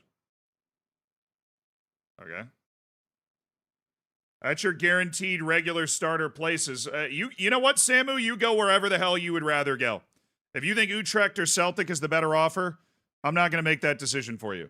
So Yande, Song Shunjin, Tomoyuki Shigehiro, and Yuri Urbanik are not getting offers. Dude, Urbanik's asking price just went down to 18 to 23. Oh my.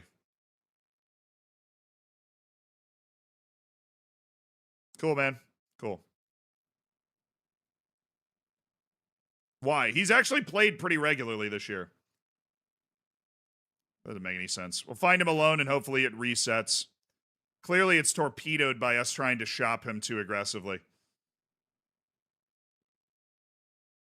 All that interest in Ruben Sosa and then it just flies away. The transfer interest in Cesar might be very legitimate.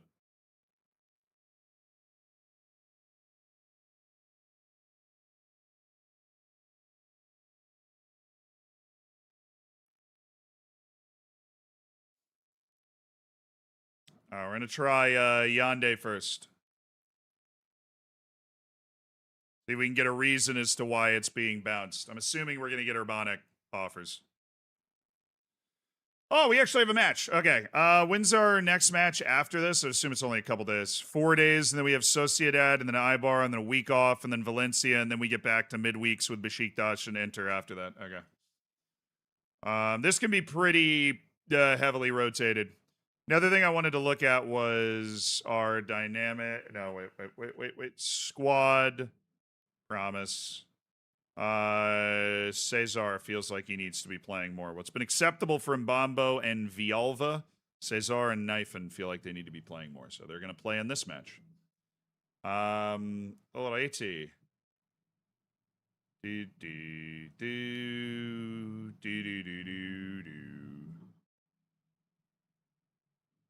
All right, Salvador, Ivande, Gutierrez, Savona should be around somewhere. There we go. Savona, Salvador, Gutierrez, Cesar, Rubio. Midfield, I like going to my B team midfield. And we are going to start Yuste again at striker. So I just saw him. I'm going to start Fernando again as well. I think we go Fernando and Yuste and then rotate our midfield too. With old Zuby Dooby Doo and Owen Leonard. Where is he?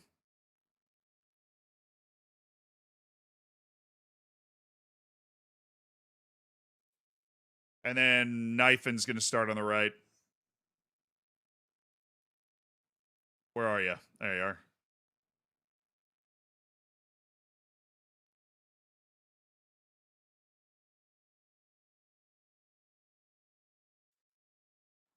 All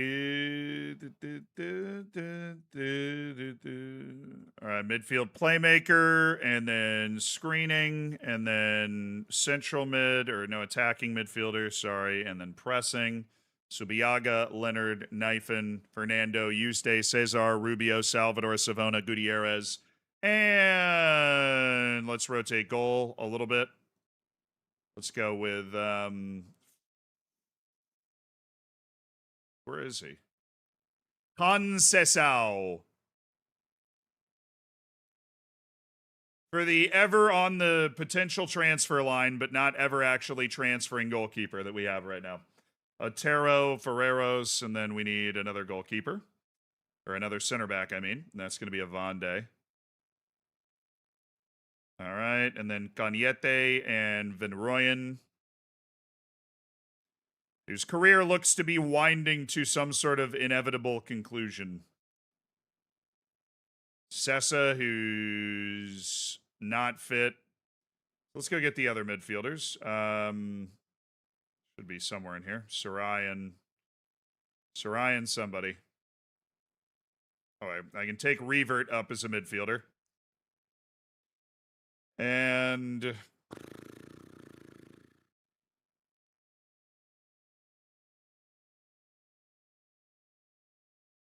have Luis Miguel Navas take Urbanic's spot on the bench. Sarai. Where's Casado? There he is.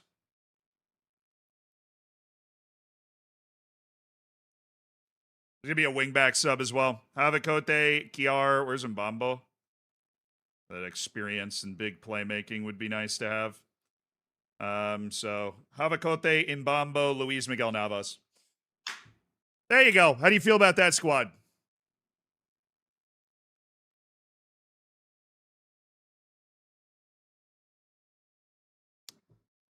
Feeling good about this team? I'm feeling good about this team. Obviously, a lot of guys that need to be moved, and Ortega who needs to be sold. We can deal with that after this match. Okay. Gymnastic Tarragona in the cup. A rotated team for the Copa del Rey. Our first match of the streams. We've been in the transferring weeds for so long. All right, what we got? Relax and play your natural game. The result will come. I don't think we needed that talk. I think we needed a little injection of confidence. Okay. Please rise and remove your caps for the performance of the Copa del Rey anthem.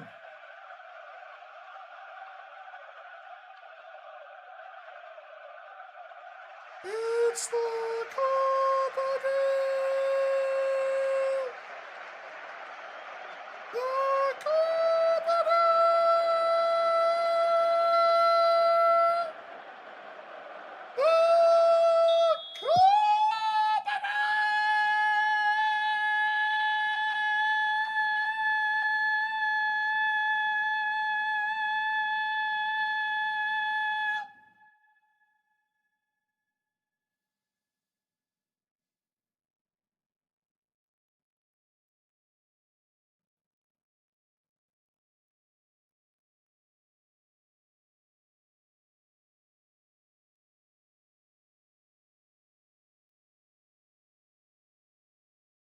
You may be seated.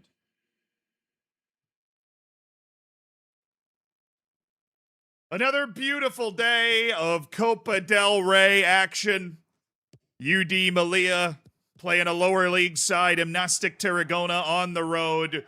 Gymnastic Tarragona currently in the 3rd division of Spain.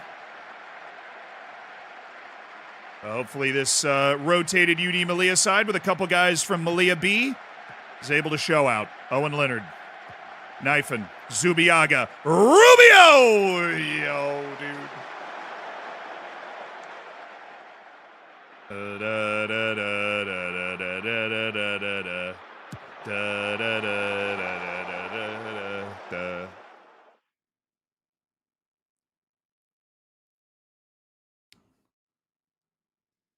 Yeah, somebody like Knifin really should be eating in this type of setting, right? He's playing against a really not up to the task opponent. We are not possessing the ball the way that I feel like we should be. Not a good start to this match. Hopefully we can turn it around. I don't think we've given up any clear-cut chances, but we're playing a pretty even pegging game right now. With the 3rd division Gymnastic Tarragona.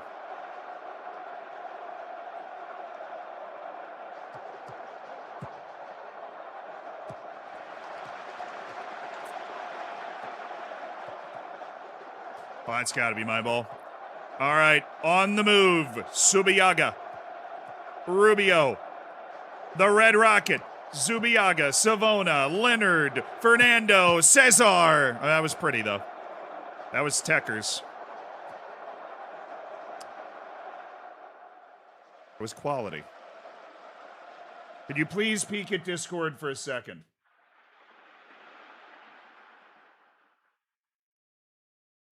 I'm on it, Gadget.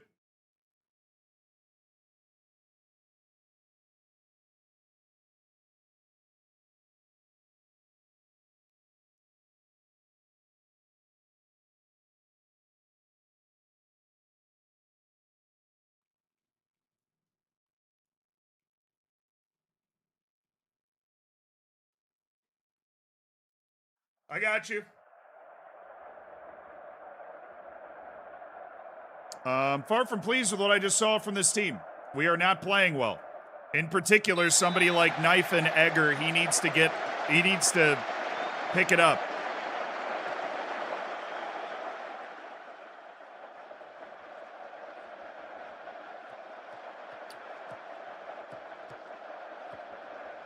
Good. Oh, I want to see him hit a ping. I want to see him ping that ball to the other side of the field. This is well constructed. We're inside the initial wave of the press. Just, ooh, that's slick. Rubio, you stay! Alejandro, you stay! And it is UD Melilla in the lead in the second half in the Copa del Rey. Enrique Zubiaga to Miguel Rubio. Sets the defender up. Yuste gets behind the ball, and that is a tidy bit of finishing by Alejandro Yuste. Another pure Academy goal. Academy-produced first-team player Miguel Rubio to Academy-produced hopeful future superstar B-team striker Alejandro Yuste. Nice, Cesar.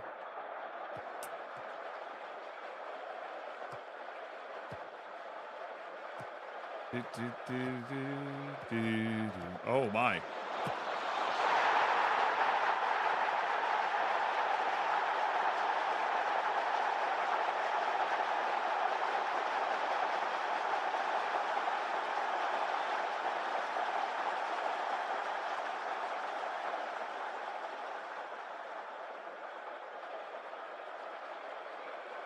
I mean, tactically speaking, this is a problem.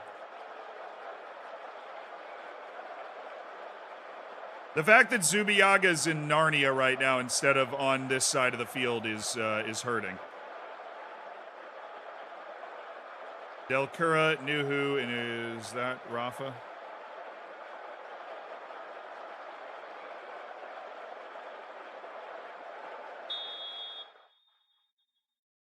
Okay, now I can't pause. Great. Now I can't pause the match. All right. Well, hold on. Slow down.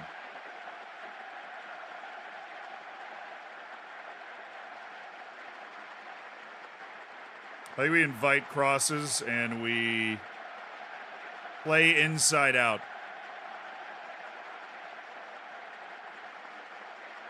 All right, now we're doing that. I also want to make some changes, obviously.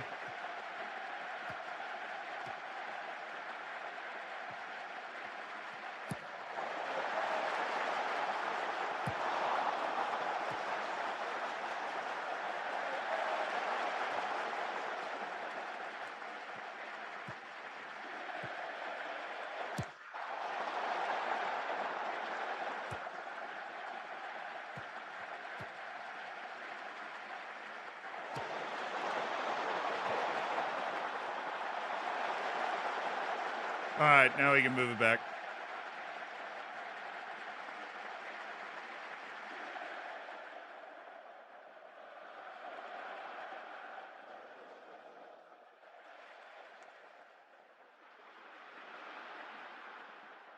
All right, want to make a change. Got to lower the speed.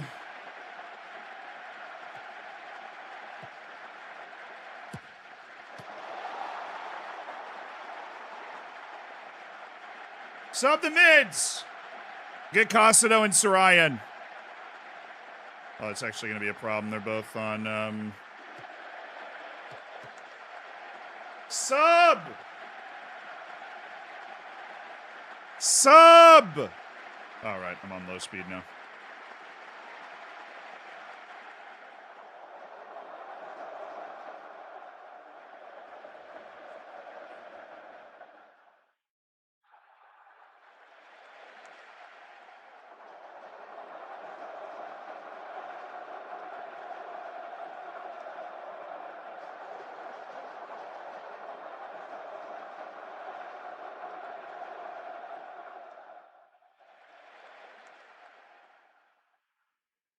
Well, this hasn't been a dominant display, but I'll take a goal to get the hell out of here with a win.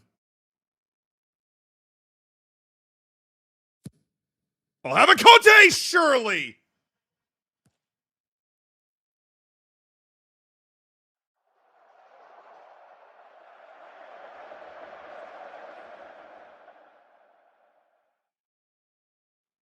How is Cañete on a 6.7 against a team like this? We could literally win this at the last second. Where's the Flying Dutchman? Where's Havacote?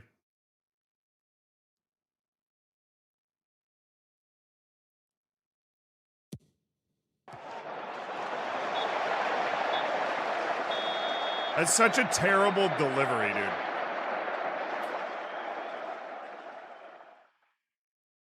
All right, any tactical adjustments we want to make going into extra time and to raise the tempo?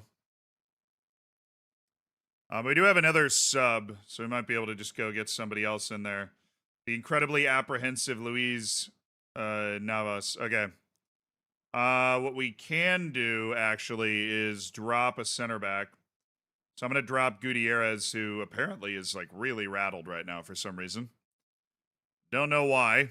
We're going to go Havacote in the middle, and we're just going to go into a more traditional 4-2-3-1 shape.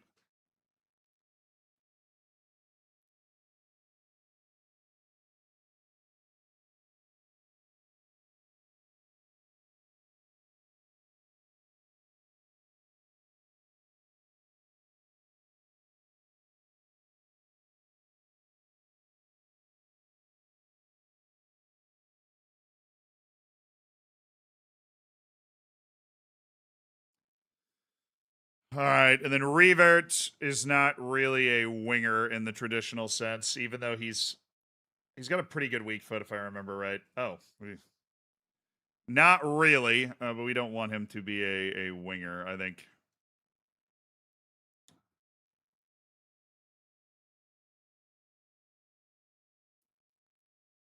We just make Revert a goal threat.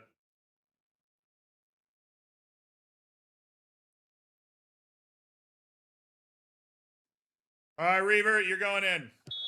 For Gutierrez, we're going to get a really attacking setup going now.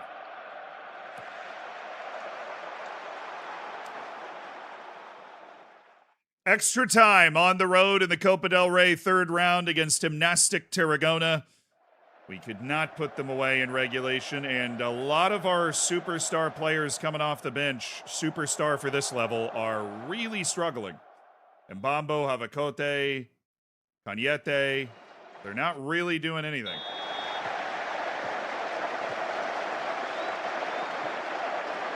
I'm assuming this is nothing. And I can't pause, which is just adding to, like, the rage bait, you know.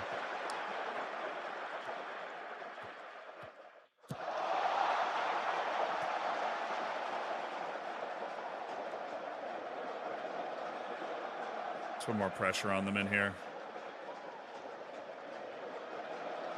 So have these guys just run off into the channels in possession. Then out of possession, they're going to go wide to help the press. Okay. We're going to try that.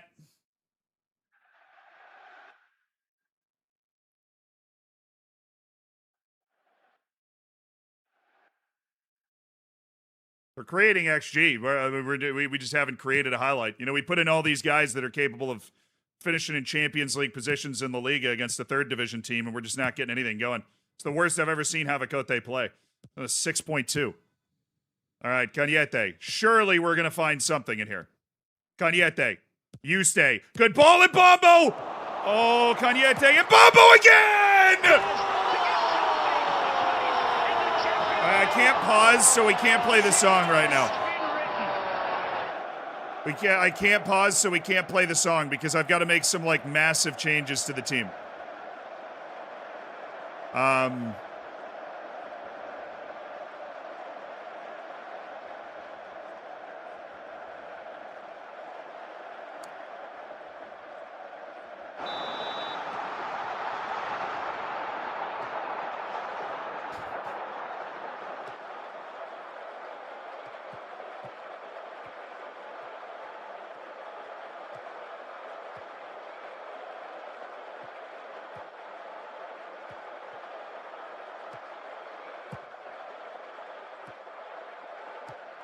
This is fun. I really hope it's a highlight for us in the background, if it is a highlight. But it's more important for me to get this change in. I think we just had a shot. Okay, I just got the change in. Got the match speed during highlights down where it needed to be. Oh my, dude, I'm still on very attacking. Oh, dude, I made all those changes. I'm still on very attacking.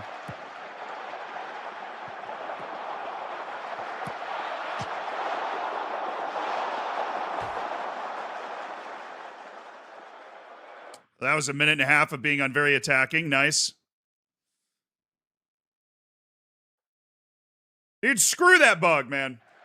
I'm glad we won that game. I would have been so heated if they ended up scoring because we were in a really offensive setup and I just literally don't have the ability to change it. Extra time, Kelvin Mbambo.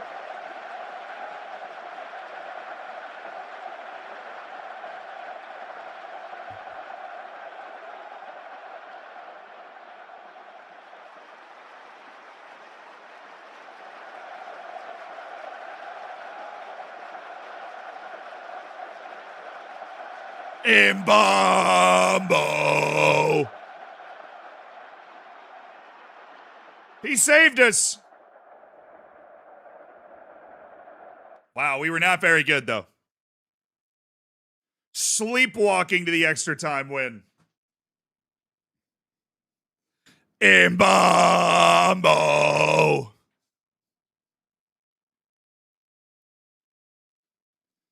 Oh, what a great player. There again.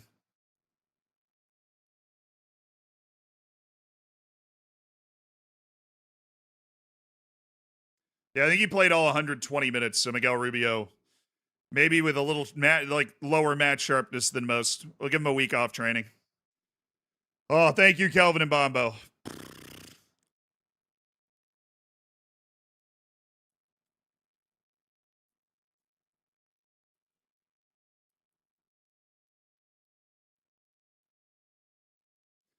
I was going to say we reached a 10-match unbeaten streak, and I was like, be one hell of a way to do that in extra time against a third division team.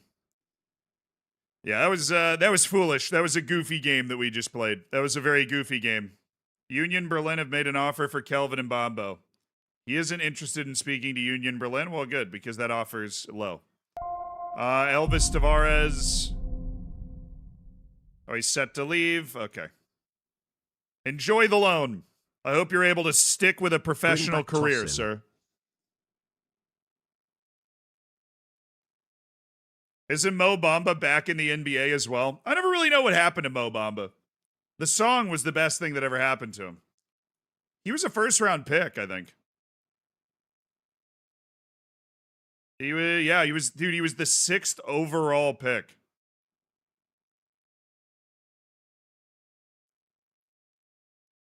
He's back with the Jazz now.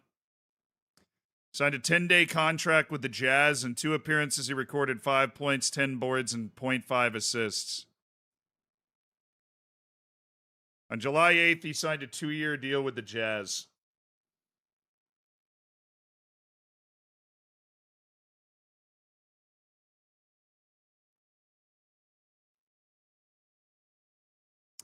He's not having a good career. He's not having a good career. It's a tough career out there. No offers for Bonic, brother. Really. Kenny Gonzalez, player of the match for Levante. Looking for Van Rooyen. I hope you are at this point, honestly. Al Jabalane's made an offer. No, it's ridiculous. People were paying $50 million for him last year. I'm aware I'm not going to get that now, but I'd love to get something that says 30. Which means I need the ability to negotiate. And I need a couple of teams bidding against each other, which I think we could get. Loan approach from Yecolon Deportivo. There you go. Important player. Now Laji Toure can go play for a professional team. That's all I needed. Yonde, regular starter with Wade. Oh, that's a great offer from Standard Liège. Where the hell were you guys the first time around?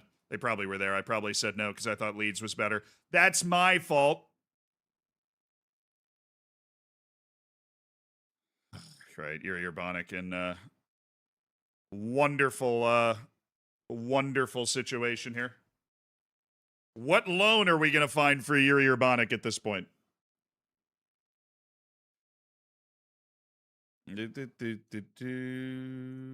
make Jose Luis Torres, really. Tottenham stalling over Joaquim Kangamba bid. You know, honestly, Kangamba's pretty good.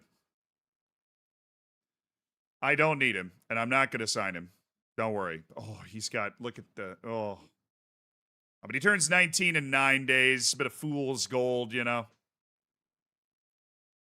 Amadou Mendy, 20-year-old Guinea-Bissau player who could be headed to AC Milan. Okay. That's failing upwards right there. That's what that is. That is failing upwards. All right, we've got Western European wonder kids, including a 24-year-old Argentine named Facundo Ponce, who's on my keep a keen eye list. Irv Fontenot.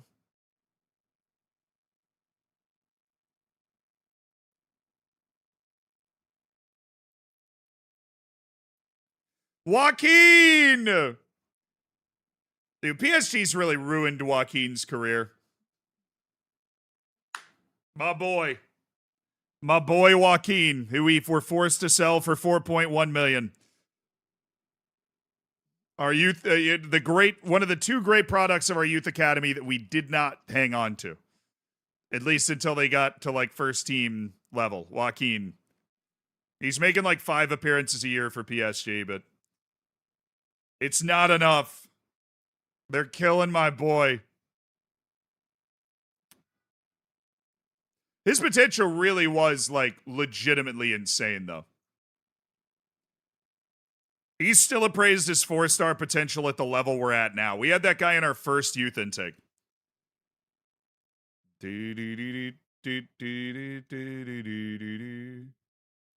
Bo Talon, yeah.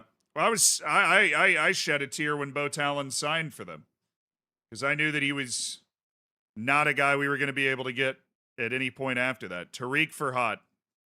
Look, I love it. He doesn't even have an agent, so he's playing in Libya. I want to give this kid a chance. Like, this is charity at this point. I'm the only guy that knows about this guy, because who the hell else is scouting Libya besides me? So I'm in there. Vinny Jr. His contract isn't. We can't afford that. I mean, his agent recommended him to me, though.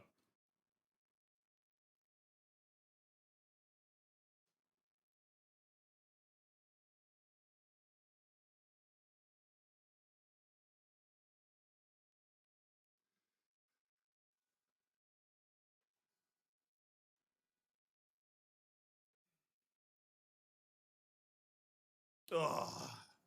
My entire salary cap for the league is $64 million. For the entire team, it is $64 million.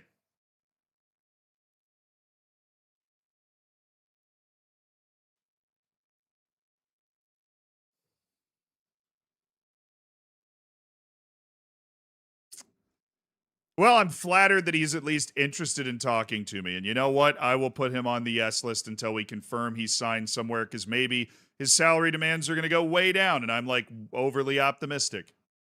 But I don't think that's going to happen. I'm fairly certain it's not. So, you know, let's not fool ourselves. All right, let's stop playing around and get serious. This and João Paulo is apparently upset, been offered around for $75 million. Like, that's the guy I've been missing the entire time. João Paulo. Rafael Quintas.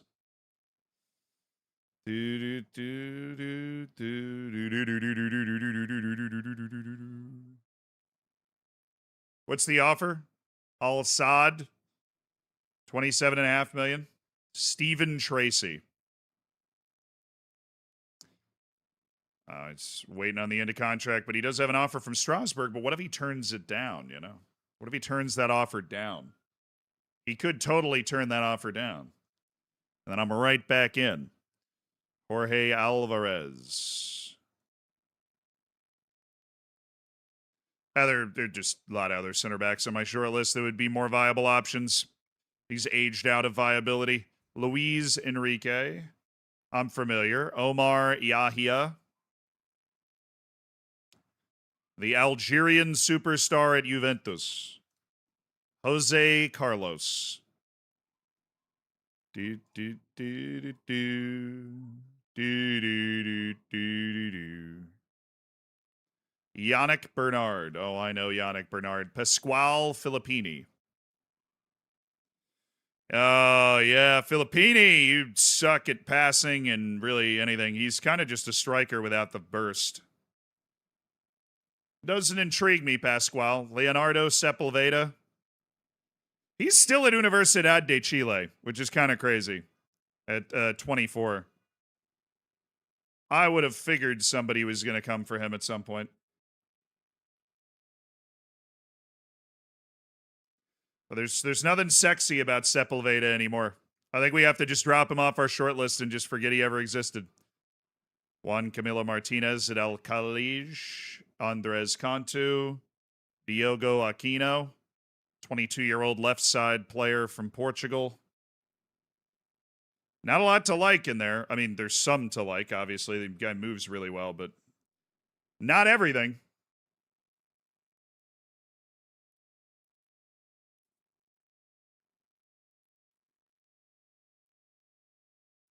DJ Zed's been on fire today.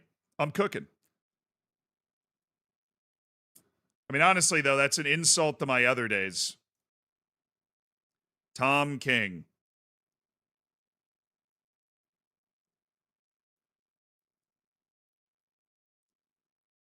Rubio just had an assist, so now you've seen him, right? Look, I always like Rubio. I always think Rubio's a good player. I always like the guy's been on my team since the very beginning. I clearly value what he brings. I was anticipating a bit more of an injury issue from our wingbacks, but that's not something that's really materialized. So he's been a little limited in time. But, we're getting some frustration from Cesar, from Van Rooyen. Then that just, opens up more and more time for Rubio. All right, Bojangles. I think I got to drop you, but I appreciate what you're doing. Brian Chavarria. Costa Rican right back at Bodo Glimt. Competent, capable player, perfectionist, loves a big match, very consistent performer, type of guy that plays way ahead of, his attributes. I just think his attributes are so bad that it's just not sellable for us anymore. Baikan Shabazz re-signed a new freaking contract with them instead of signing for us. That was great. I loved that. Jung Sang-woo, not ever going to sign him. Oscar Havlin. Upon the reevaluation at the age of 20, Oscar Havlin does not look like a guy that's relevant for our team. Abdou Diallo. We almost signed Abdou Diallo at some point. I love how physical and mentally good he is. And he can pass, can find a good ball. It is not time for me to forget about him. Matteo Torrente. I got a new Matteo, and he's cooler. There's this guy, Defensor Sporting. So he is playing in Uruguay right now. Uruguay.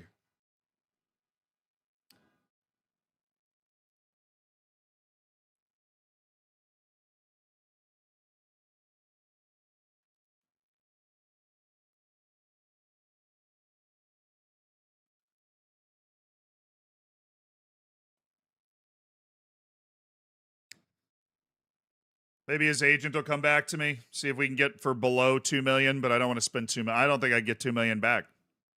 There's a solid chance I wouldn't get $2 million back. He's interested in negotiating terms, really. You think, Tariq Farhat, that you are a fringe first-team player for me. Tariq,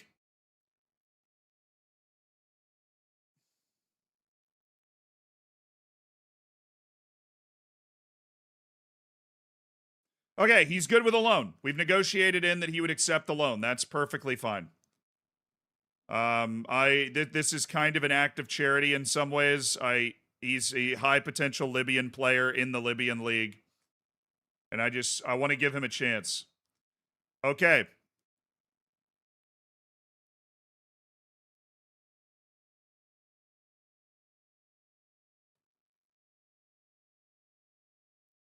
Doesn't know what's good for him, man. He's playing for Ali Tripoli in the Libyan league. All right, there are levels to leagues, and Libya is very close to the bottom. All righty. There are levels to the game here. They're close. Hussam Ahmed's headed to Altai. All right, got Sociedad tomorrow. We haven't received the big splat. The only guy we've received transfer offers for is Bangani Van Rooyen so far. Oh, Pseudo. Hopefully that's not... We got Petrouge.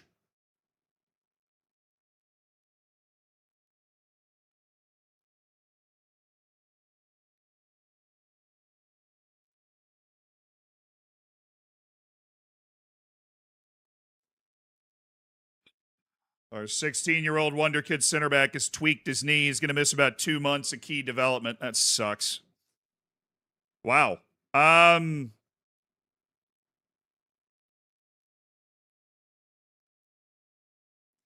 End of contract, Villarreal Petrouge. It's got 8 different traits that allow him to influence the game, and I think basically all of them fit into the way that we want to play. Dictates tempo is a little annoying, but he drops deep to play the ball, picks it up, has good vision to be able to make plays.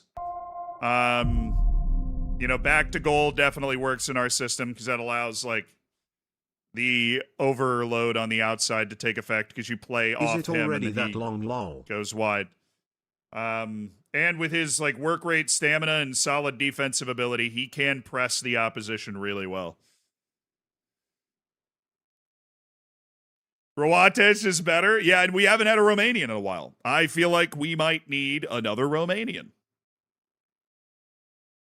If we could get in Tim out of retirement, nice poll, dude.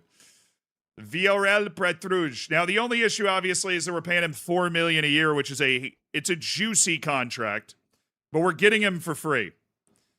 We're paying $300,000 in fees to close the deal. That's it.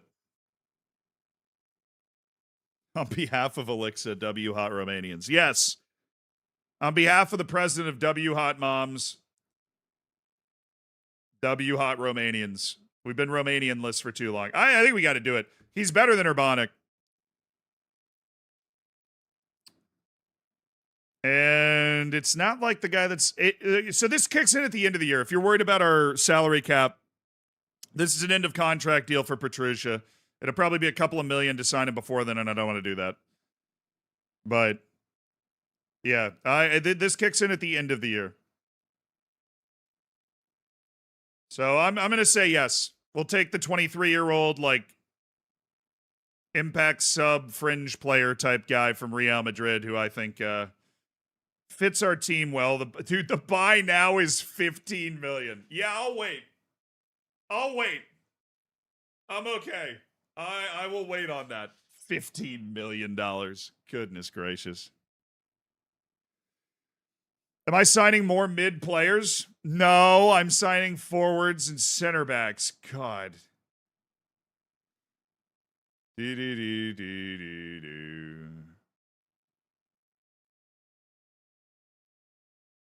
Just not showing things that it should be showing.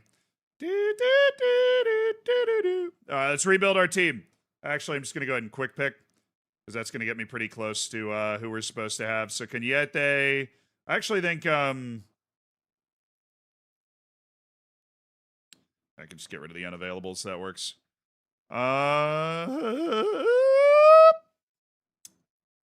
Where's Cesar? Cesar's like, boss, man, I gotta play, or else it's all over. Knifin, Villalba, yep.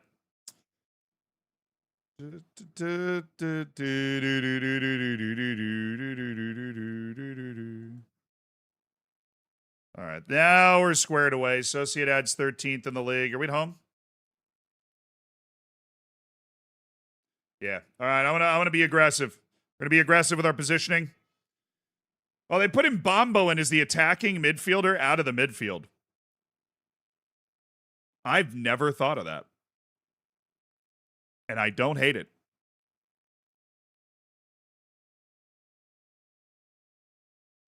Quick pick kind of cooked. The quick pick kind of cooked. I'd never thought of that, and I don't hate it. I might give that a shot in this game. We'll see if Mbambo, getting in it. That gives us a really good attacking quad with Villalba, Mbambo, No Knifin, dad and joke Lopes today, Teixeira. just some good vibes smile. Hey, Modes, thank you so much for the 25 months. I appreciate the good vibes on a late Friday stream. I appreciate everybody that can make it to a late Friday stream. Not normal streaming time, and I always feel a little guilty streaming at not normal streaming times because then you feel like people might miss out. But all right, we have Van Rooyen. Casado would be the other wingback sub, which means we need another midfielder. So Gerard, Sessa, and Surai, and then Kjær, Havakote, Urbanic, and Reverts. We're going to give Sessa a little more time to recover, and that gives me a chance to put Mateo Nava on the bench. I don't know what we want to do with Mateo Nava. He has an opportunity to maybe impress me and stick around and play a few matches. We'll see. All right, I have never thought of Mbambo playing out of the midfield, but I like it, and I want him on the field. So let's see what we got. We got this match and then another match in a couple of days, but back to winning ways in the league right now. Back to winning ways in the league. Let's go. Relax and play your natural game. Happy January, everybody. Oh, I left the backup goalkeeper in. No, I didn't. I didn't. Because I hit quick pick. I thought I did. I forgot I hit quick pick for a second.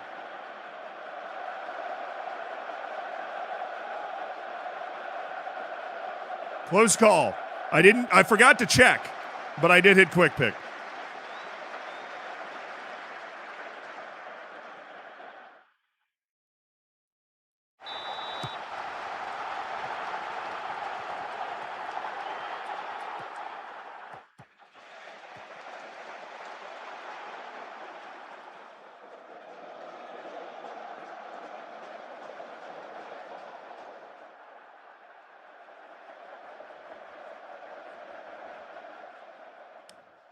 Boys, I want a good performance. We are really controlling possession and where the game's being played right now, and I like that. It's very Halseth Nippon. Just all the way around Cañete. Ooh, counter. Yay!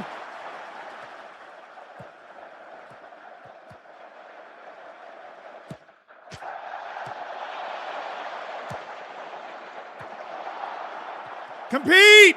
Compete, boys! Compete! Oh, my goodness. He hit the post twice. In the same highlight.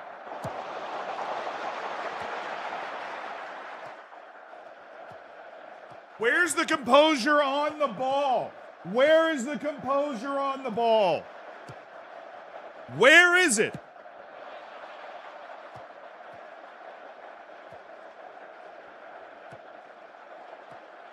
Friggin' got it. We look like England in the last 10 minutes. Get it together. And Mbambo playing a little deeper. Maybe finding himself a new role on the team. This is really nice. This is really nice. Lopes Teixeira! No, that was on. That was on. That was onside. Hey.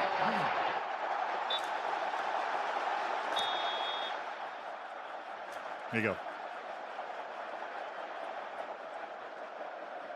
Nah, he's on. I knew it. He was way on. He was way on. Alisson Lopes Teixeira, the Brazilian forward. Now that Diablo's a little Espanol.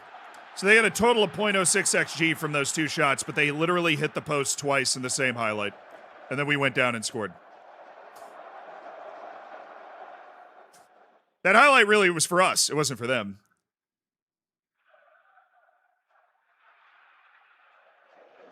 Nice work from Mbambo to Villalba to Knifin. I was very ticky to the Taka in that buildup. Yeah, defend the shores of Africa, boys. Let's get another. Ivande, Knifin, Cañete.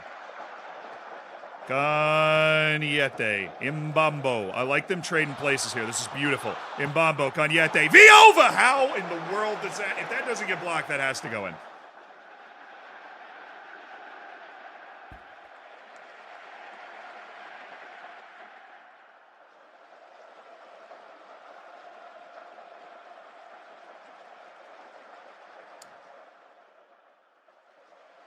Whatever. I'm happy we're in the lead. Maybe we can get something else here. Cesar getting the start because our normal left wing has the flu. Or left wing back. Hey, Cesar. Come on. Okay. Halftime. Hey, good work, everybody. Good work. Way to play hard. Way to play. Doing a good job. That one random weird highlight is the only time that they've not looked great. I get jump scared by Trent on this team every time.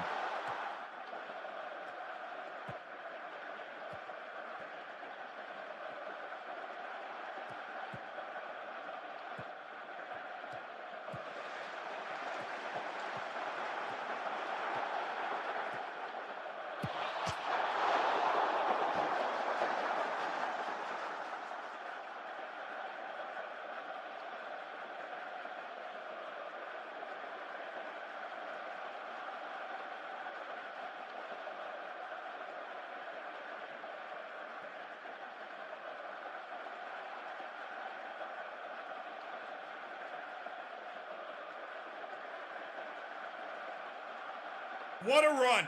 What a run by Villalba. And then he just LeBricks it. Ivande!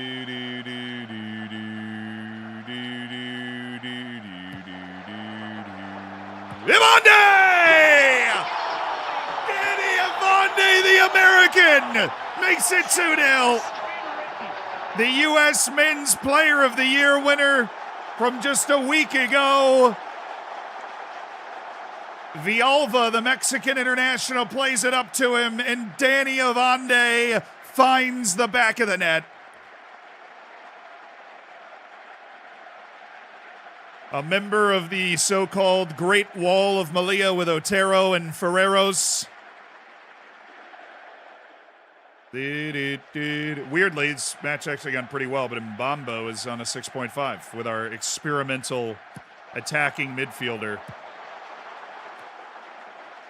I can't believe I never thought of that. It's because it's only out of this formation, specifically. Sup! Actually, even though Mbambo... Who's tired? Even though Mbambo's not playing well, I think... we want to leave him in, keep picking up that match sharpness. Cesar Navraki's going to stay in. Knifen's got to stay in. I think we're just leaving right now then. Trying to get those guys the playing time they've so demanded. Cesar and Knifen.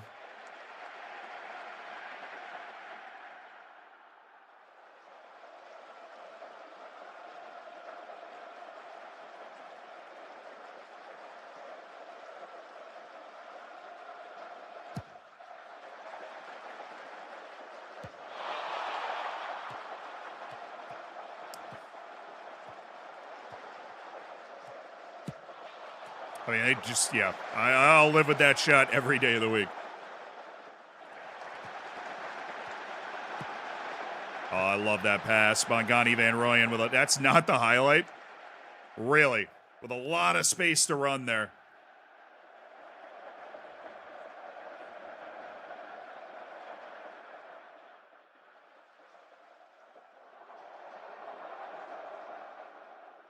All right, looks like we're going to be able to see this out.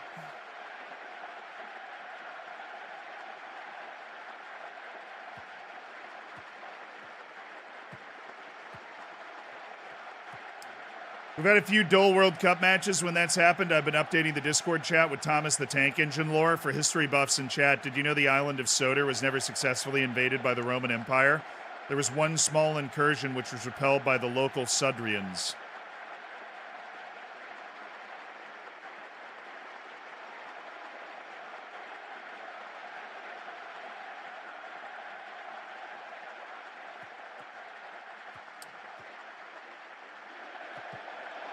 Oh, wow.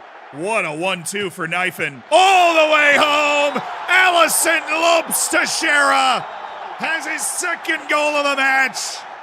He really is. He's like a rim runner in the NBA. He's just crashing the front of the goal. If you can get the ball near him, he's going to try and just battle it in. That's how he's getting a lot of his goals. And that was the speed.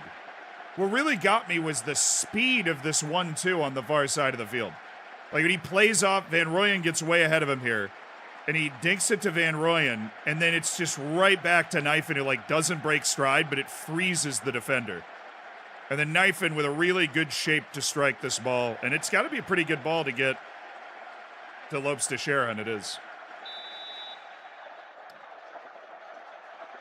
Danny Avande. Lopes Teixeira hat trick. Who's up there? Mbambo!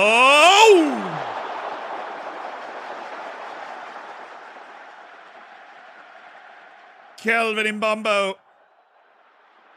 Damn. Hey, weird start to this match, but we got control of it pretty quick. I'm happy with what we did. Good job, guys. Good job. Back into our transfer mode, but hey, it's much more, you're much less salty going back into transfer mode coming off a win, you know? Right back to winning ways in the league. We just see if Barcelona's going to come back down to earth a little bit. Maybe we can compete for a title. Netherlands and Belgium. Really?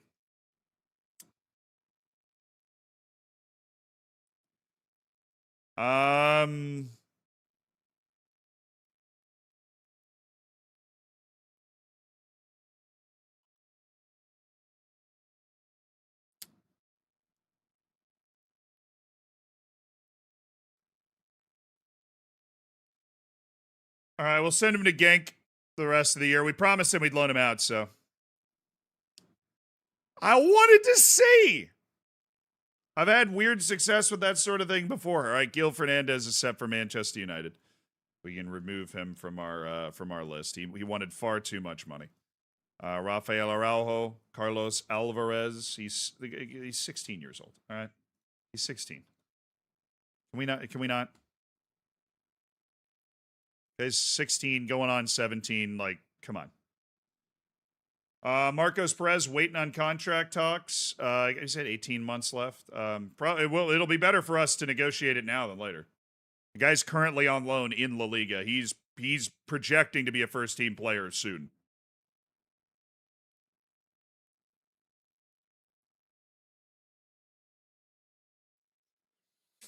Or are we dead, sir?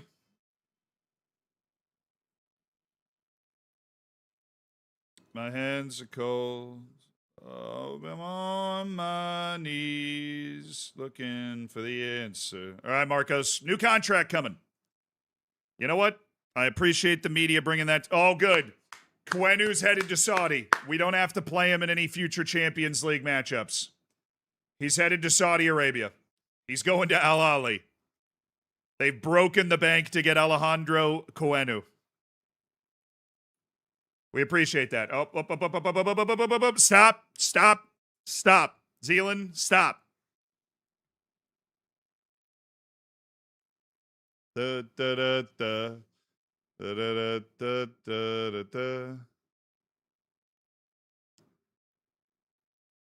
the former Serbian FA president literally threatened to kill Nemanja Vidic. Your average former Yugoslav FA head right there. Average.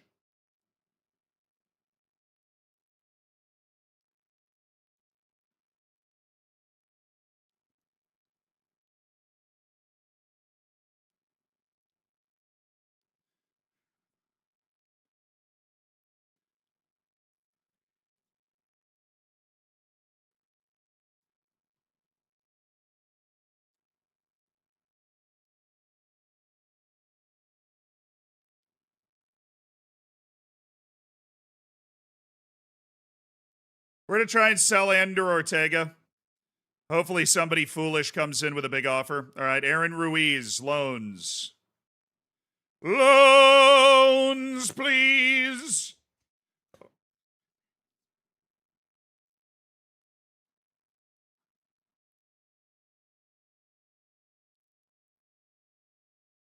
Who's Quenu? Somebody you wouldn't want to face. He's really good, but I didn't want to buy him. I just also didn't want to play against him. So I'm glad that he went there. He left the continent.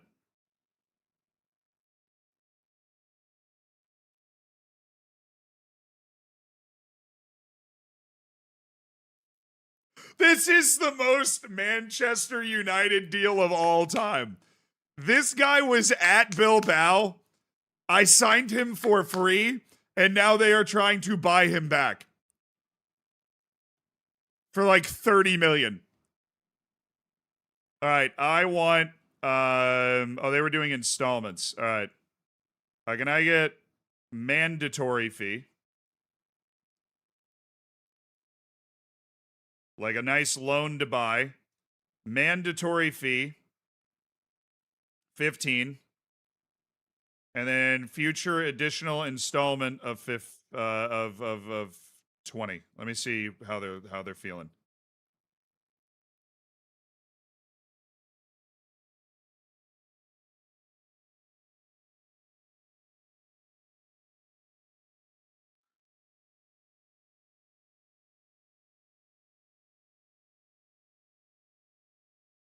Wait, they just removed the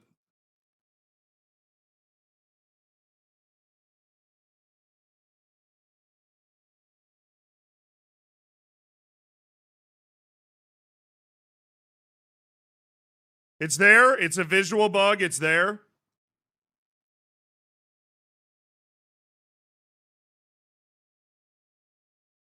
I think it's a visual bug. It says 36 million right here.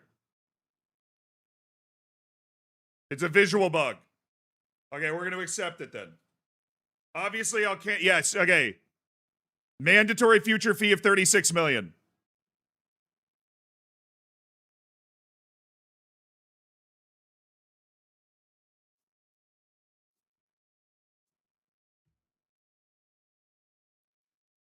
Thank you very much. Thank you very much. Thank you.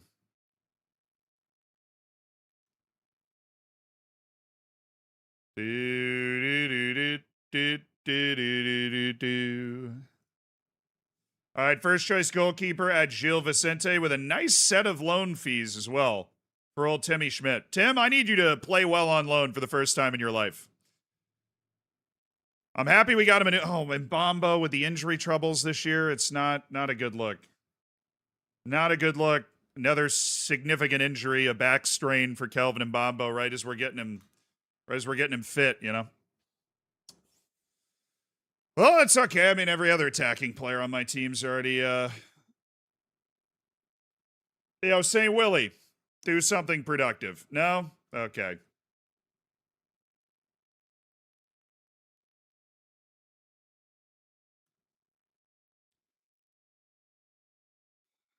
I need to move Vialva, dude.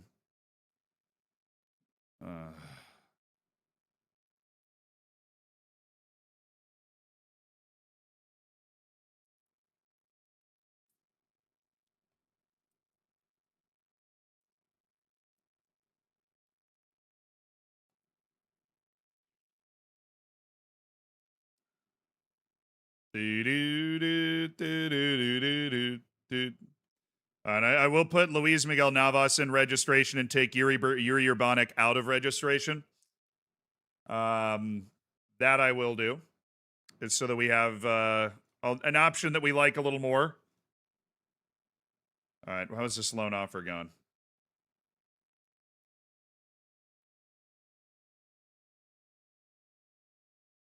Come on, Aaron.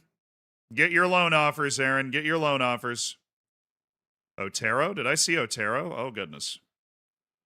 Otero is all of a sudden drawing all of the interest. For 58 million, this is going to be an insulting offer from Bayer Leverkusen. He's not interested in it either. He really likes being here.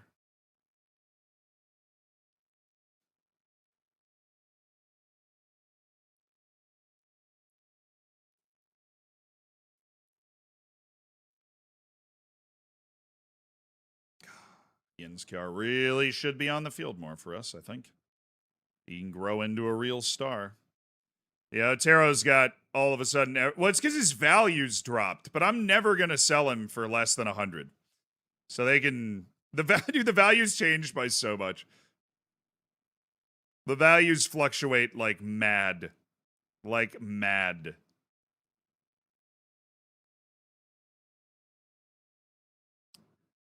Do do do do do do do do do. All right, Aaron was taking too long. I wanted to do this one at a time, but I need to get Holmatov out. Manzurbek Holmatov. Do do do do do do do do.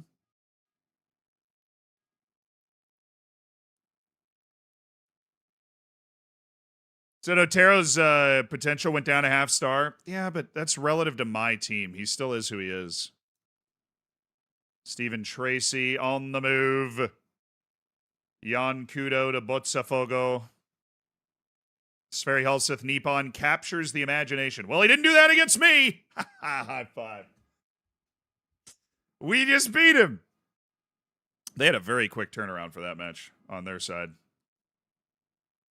Bayern Munich are going after Sebastiano Guglieri. Damn it! The Luxemburger! Guglieri! I haven't finished scouting Guglieri yet. There's no way in hell I'd make a move for somebody when I haven't even finished scouting him. Blas Escobar. It's the guy that moved from, I think, Argentina to Brazil. But definitely belongs in Europe. He's a good player. Jose Luis Torres been the target of a bunch of teams for a little while now.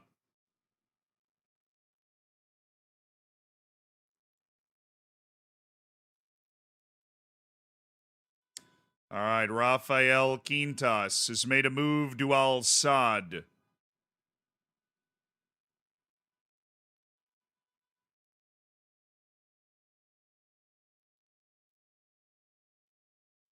Man,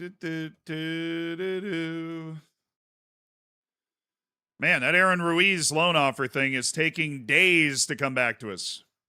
All right, let's check agents. And on anybody that we would want to sell, let's check agents.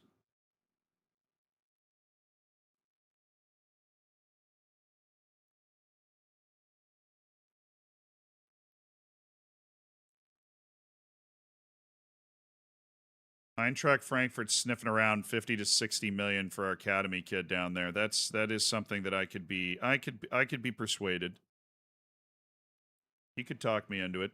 We're waiting on Giancarlos because we don't know about offers coming in for somebody like Vialva. But to Vialva's credit, he's actually managed to stay healthy somehow on this team. Something that's really setting us back. Yeah, we're loaning Urbanic. Ruben Sosa's. We're waiting for somebody to meet Ruben Sosa's release clause or just let him keep being the goalkeeper on our team. And they said, Cesar, it's poor how little we've given Cesar playing time at left wing back.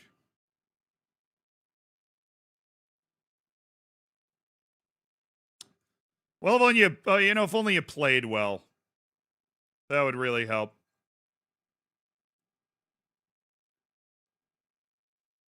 All right, I think full first team's able to play. Players reacted badly to the collective win bonus. Well, that's new. Well, that's a new one.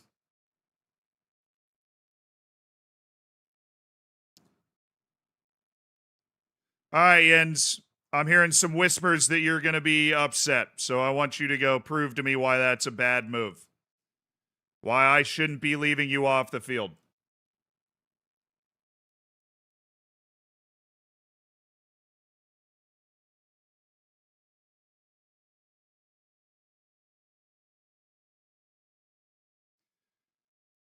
I'm going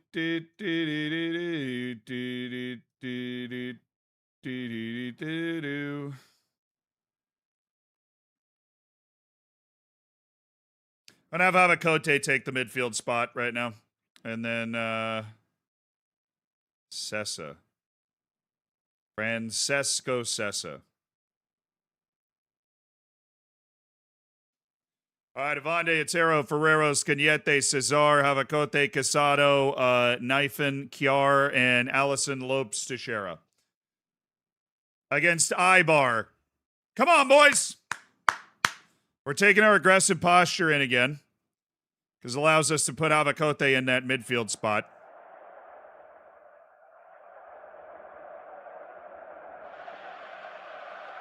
Ripping these home matches, I want to go take control of the match early. I want to play on the front foot. I want to take the ball away from them, get the ball to us, and make a play. That's how that's our goal. That's how we want to play this match. 4 points off Barcelona right now. We want to keep putting pressure on them.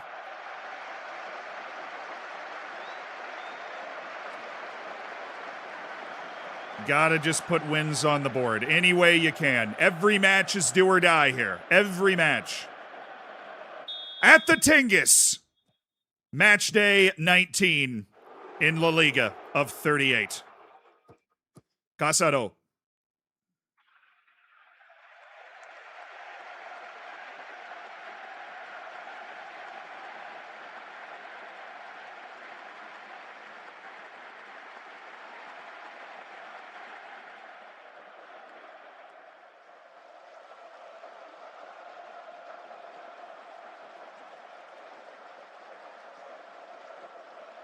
Nice.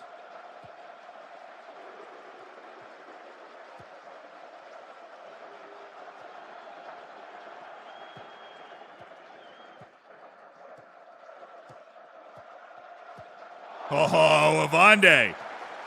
Knifin. It's got Cañete making the run. Allison Lopes Teixeira. Oh, he was behind the ball. He was behind the ball. That was easy. That was easy. Allison Lopes Teixeira.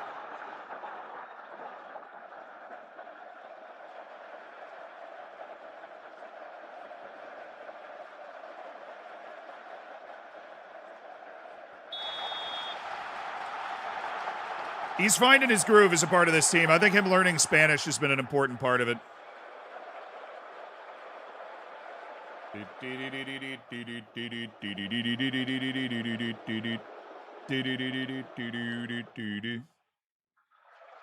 Yeah, we're crushing them. This is exactly what we want to do. Just crushing them right from the off with our control of the game.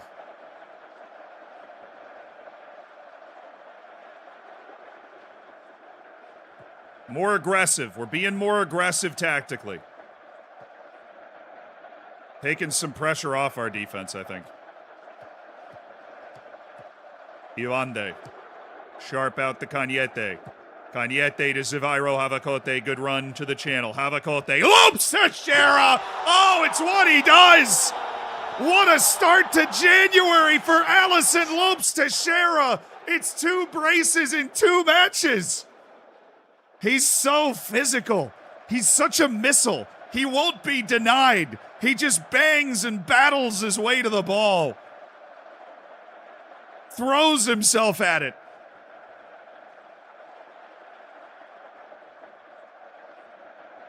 The big Brazilian Allison Lopes Teixeira.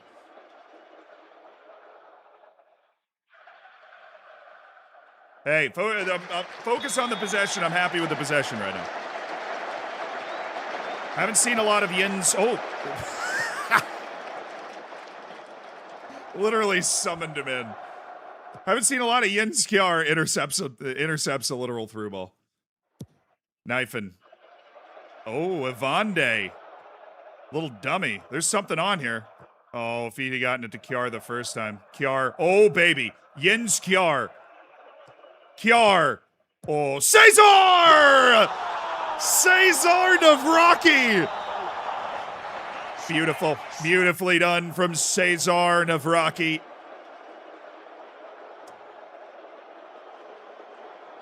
Don't see Ivande do this, like shield the defender, let it run.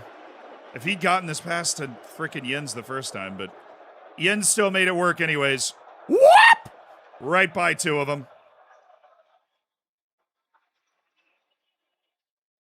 I thought Lopes Teixeira was about to score. It was the second guy that blocked it. But we just have that second layer of guys in the box here. Oh, this would be nice. Lucas, knifing. Yo! Good save, man. Good save. He got across there really well.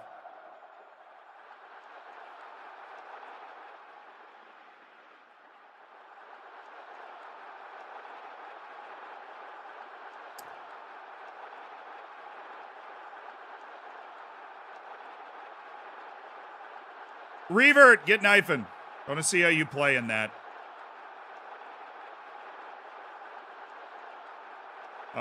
Gutierrez, skip Ferrero.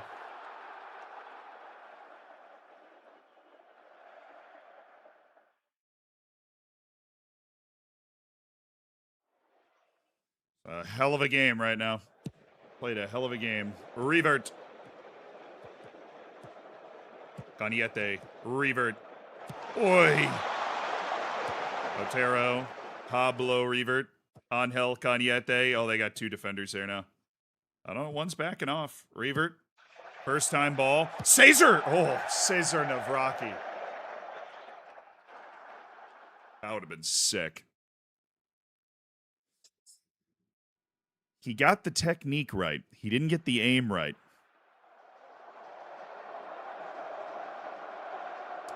Rosales, get you a little bit of time now. Casido. Sarai in there.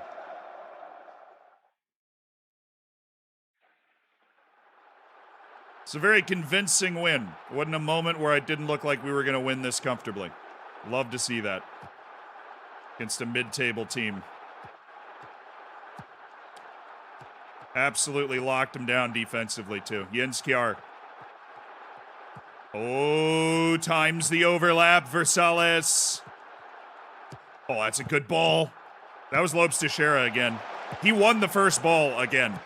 He just didn't get it through the crowd. Revert. Oh, what touch.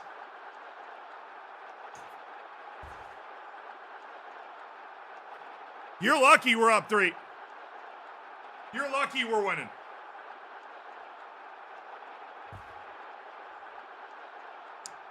You're lucky we're winning. I didn't see a whole lot of ball on that one. What touch by Revert. That's the class we teach in our academy. The way he brought that down in a tight space. All right. Outstanding performance. Another brace for Lopes Teixeira, who's getting hot at the right time. I mean, it's always a good time to get hot as a player, but he's getting hot at the right time. He's getting hot. Don't let him get hot. Do not let him get hot. Someone missed a payment to the refs. How did you know? Oh, was Aguirre playing in that match? Did we just not notice Facundo Aguirre was out there? Yeah. It is 6.3. Thanks for the $10 million, guys.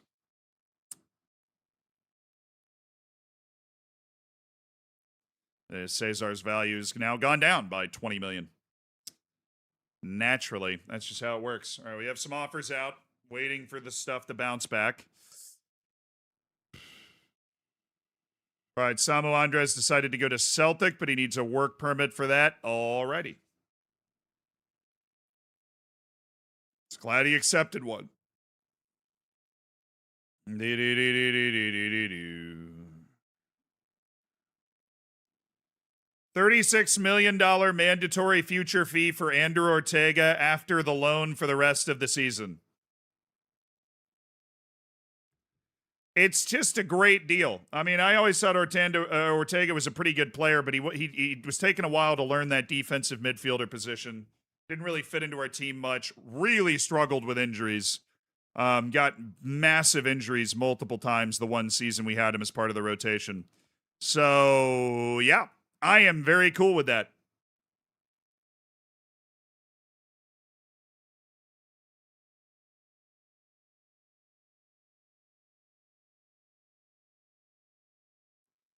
Man City just beat me at my own game, for sure. I don't know if I would have been able to make the move, but I definitely can't now that Man City's in there. They got him. They're going to get him. Havakote. Good. I just like to see a little improvement. You know, while we're working on that weak foot. We're still working on that weak foot, right? I can't wait for that weak foot to be normal. That's going to be like pop the champagne day.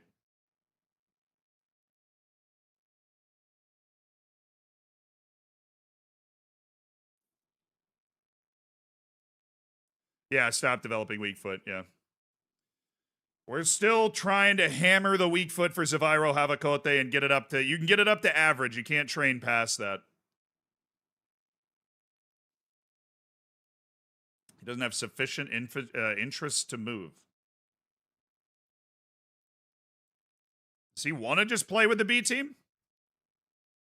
Uzbek Wonderboy Manzurbek Holmatov? I mean, I offered him out with like guaranteed playing time. Maybe if I lessen the requirements slightly, it'll make it more palatable.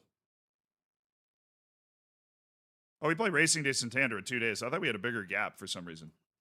Did they get rescheduled? Could have sworn we had a bigger gap than that. All right, Perez signs a new 3-year deal. I'm happy with that deal. None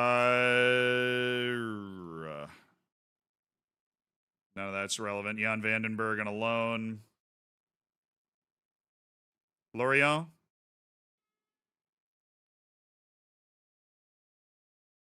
A second division French team. You guys called me crazy. People said I was nuts for giving this young Gabonese kid from the Gabon League a chance. This is why you give him a chance. Because if they're coming from a league like that, they've never been exposed to decent facilities and coaching before. That means their potential is usually pretty untapped, and now Abdou Oto'o is getting a loan offer from Lorient in the second freaking division of France, where he's going to go and hopefully have another big spike in development because he's getting great playing. Great playing time. He's improved a lot since he joined us. He's made 3 bench appearances in the second division, but with our facilities and our coaching, we're unlocking Abdou Oto'o into like an actually good player. The Gabonese striker. He's got the tools. The 20 jumping reach type player if he actually develops like that. You are crazy. Check the Barca game.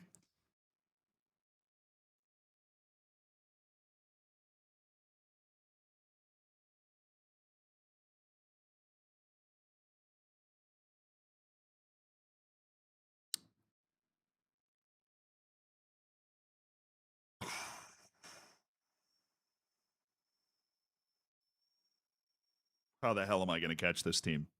How the hell am I going to catch this team?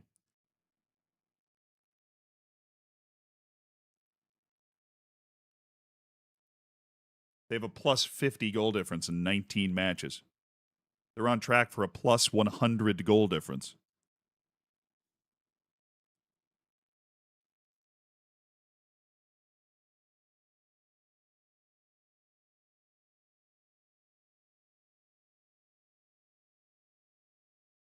That's the neat thing. You can't. Athletic Club's not even bad, dude. That's not even like beating up on a bad team in the league. They beat them 9-0. Wow. Okay. You can only focus on what we can focus on, you know? We can only focus on what we can focus on, and that's getting better every day. That's getting better and getting better and getting better. That's what we're working on. Is just getting better. Jean-Noel Balossian. Okay, I'm on the wrong side here. All right, South America, Juan Ochoa.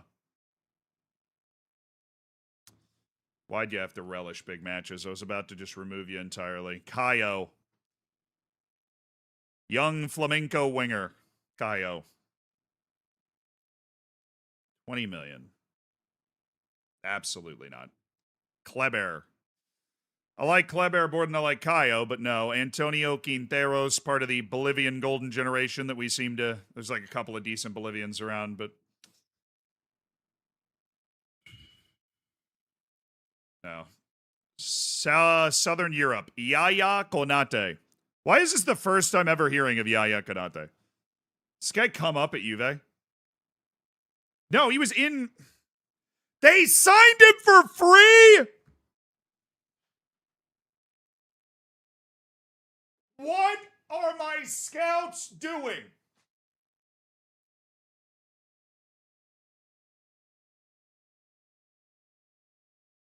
What are they doing?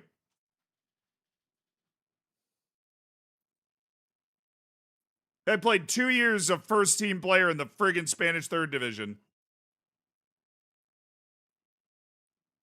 I'm finding out about him now? When he's on UA?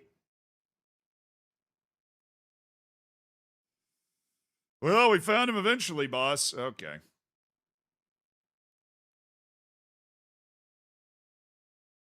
Well, he's not a he's a winger. He's not a defense. I wish he was a defensive midfielder, but he's a winger. He's a winger. I don't know if he yeah, this guy really is positionless right now, the way he's set up. He's quite positionless. Central Europe, Franz Melinder.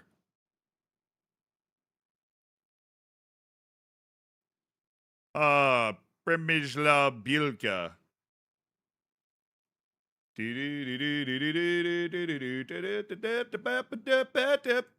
Nicholas Gargiulo. Nicolas Gargiulo. Gargiolo.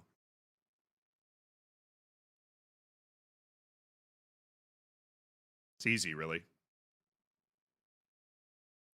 Fairly determined attitude. Yeah, didn't really. Level-headed, though. Level-headed's a minor indicator of professionalism. At 17, we'll take it.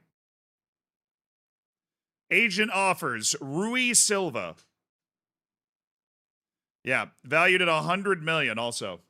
I don't think so. Blas Escobar, the Paraguayan. Didn't this guy use oh no. Thinking of a different guy. Blas Escobar.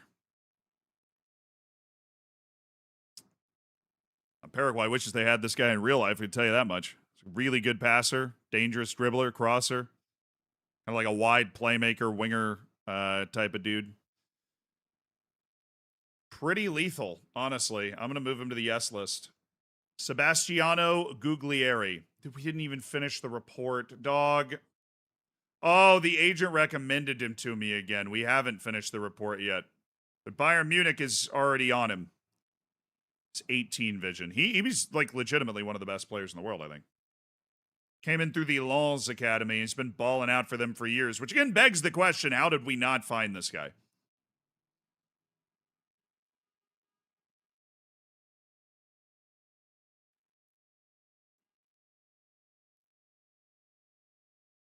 Like 2 days to finish that scouting report or else he's gone.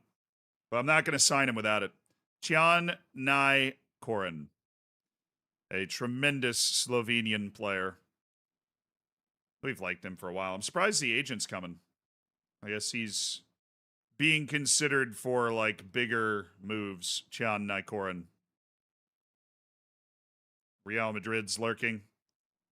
I don't know. Yeah, I just don't want to be left out, honestly. We had 16 guys that are just keeping our short lists updated reports. First one's Thierry Demeyer, who continues to try and find a home that's anywhere but Juventus. Maxi Molina, the Cruz Azul striker, whose low concentration keeps him from being a relevant player for most European sides. Babacar Sal, the 16 finishing, 20 jumping reach demon from Senegal, who plays at Sparta Prague, but he's a menace for that Senegalese team. We just we're a little overbooked in the striker department. Can you take a reservation next year? Herman Konan, no. Ivan Angione, we know who Angione is at this point. Yazin Al-Gamardi. He's a break glass in case of emergency center back. Gilson Drugovic.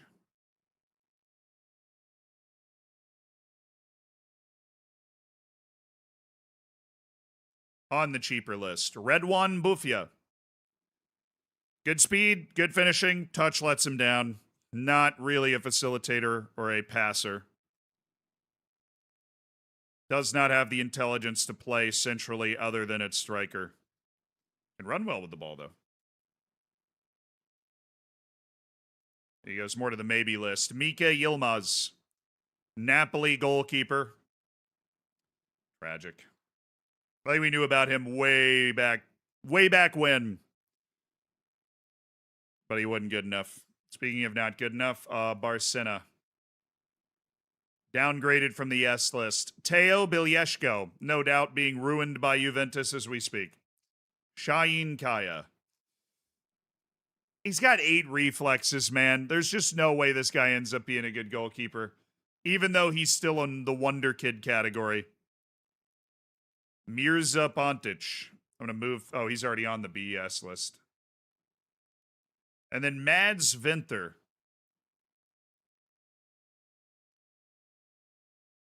Just got to check every time one of those Danish Golden Generation guys comes through. I just got to check. Davad Juranovic. Kind of buns. He's kind of buns. I have a feeling that the Aaron thing just didn't pop up in the inbox. Or off chance I missed it, but like, are we going to get any loan offers for Aaron Ruiz at all? Any? I mean, I asked very nicely.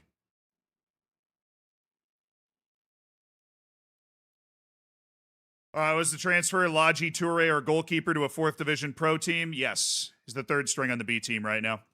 I would love for him to pick that up. All right, Mark Angeli, not getting better. It's a guy we signed and then loaned back to Parma. But he can speak fluent Spanish, so when he gets here, he'll hit the ground running. I wish I knew what this guy's name was and it didn't just disappear into the ether, but he's signed somewhere, so he's no longer an end-of-contract target. All right. Oh, it's Copa del Rey. Oh. So it was a newly scheduled thing.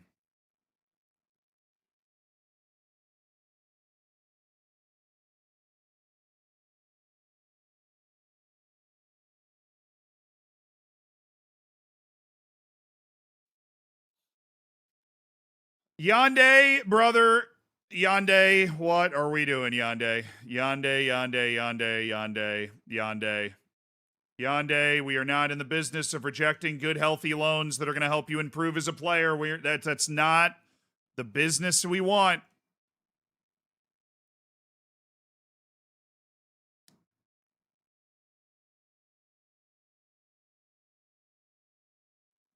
Trying to give you a bit more playing time. All right, Jens? Calm down.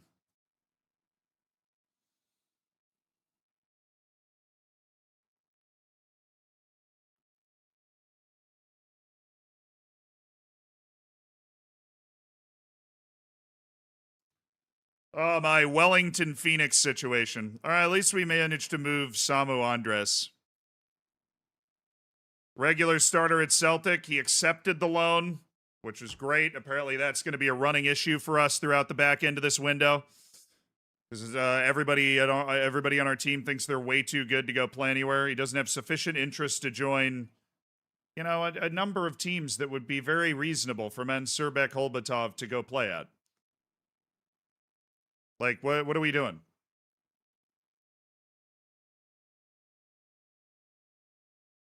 Like, there's just way too many players that have way too inflated self-importance right now. Yeah, we've got a bit of a collection. Aaron Ruiz. Hopefully that happens.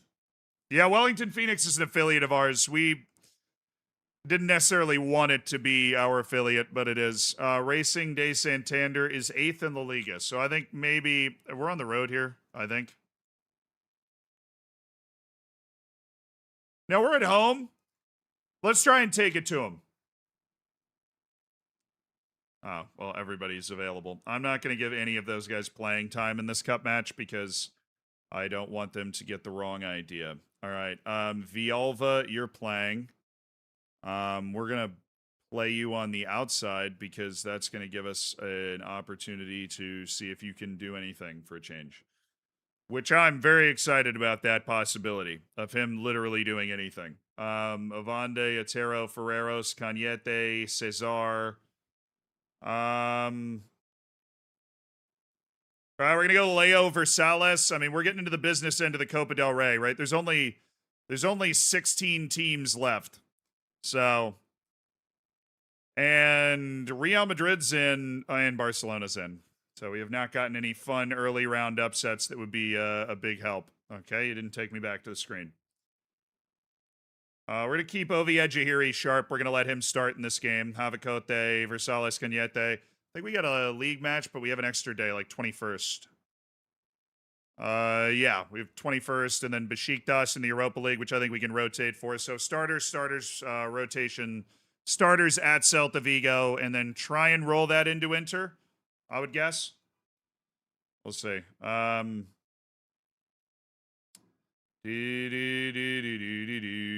right, bench. Souza. Savona, Salvador Gutierrez. Van Rooyen, Cesar. Where's Rubio? Drop Cesar. I mean, Cesar's actually, he's had some impact plays. I think Rubio up. Gerard, Tsurai, and then Sessa. But Sessa's going to get dropped, I think. For not Revert. We've got Navas and Kiar, and we don't have Mbambo either. I think it's Revert. Pablo Revert, Jens Kiar, and Luis Miguel Navas. All right, good deal. We'll find loans for those guys. We'll be okay.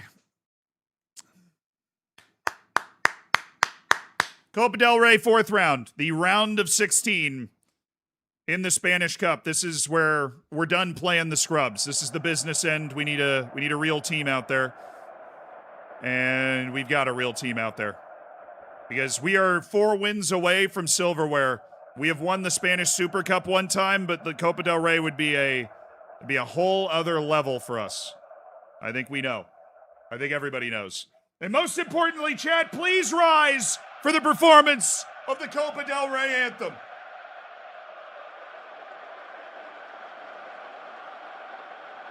It's the Copa del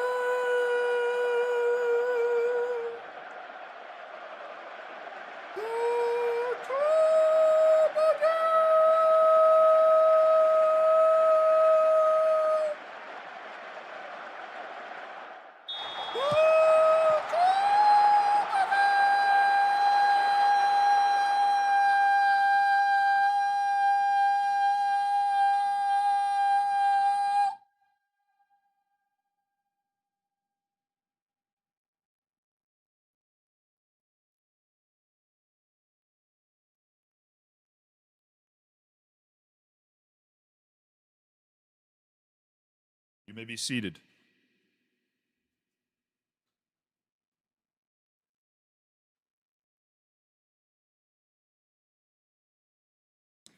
Here we go, boys. Round of 16, Copa del Rey. This is, once you start playing the first division teams, it's time to start taking it seriously. Because we really do want to win this competition. We want to win every competition we're playing in. And this is one that, given the way Barcelona's playing, feels like it might be, maybe an easier domestic trophy to get to. Villalba. Oh, look at that. Classy play. Avande doing a good job, knifing, trying to keep him pinned in right now. Cañete on towards knifing. Knifing into Cañete. On to Havacote. He's in on goal! And it's a right-footed goal for Zafiro Havacote! The weak foot brings it home for the Flying Dutchman. Great reaction. Just gets to the ball first. Takes a touch to separate and puts it over the keeper's shoulder. Zafiro Havacote puts Melilla in the lead early.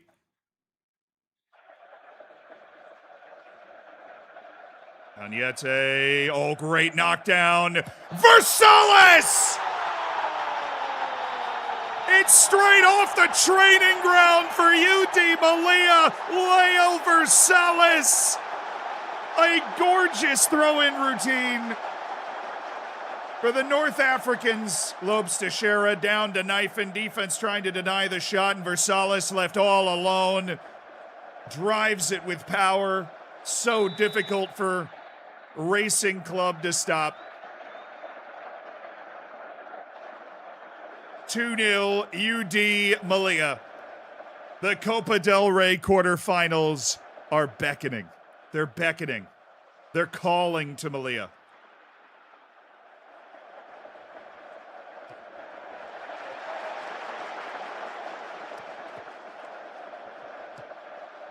Avacote. Oh, we're boogieing now. Versales.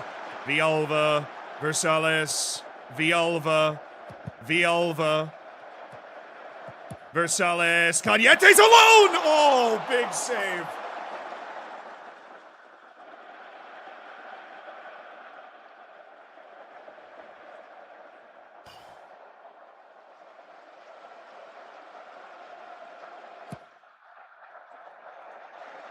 Way to fight, Ivande. We're winning the first ball and the second ball.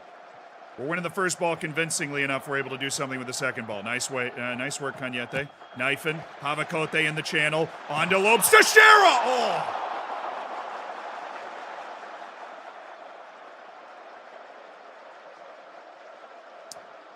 Oh, Lopes Teixeira. He would have thought he had it off the boot. He would have thought he had that off the boot.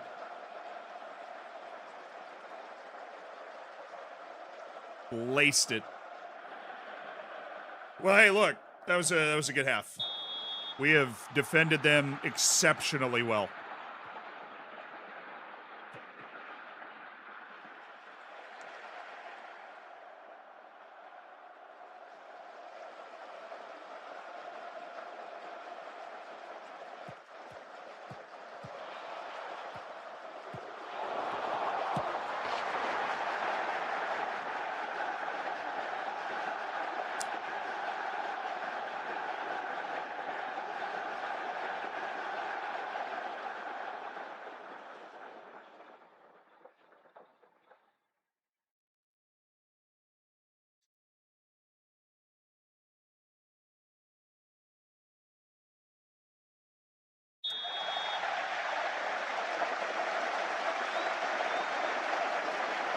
Well, this is the striker, right?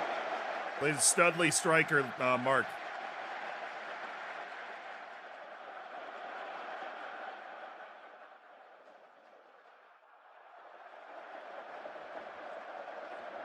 Kiar. Navas.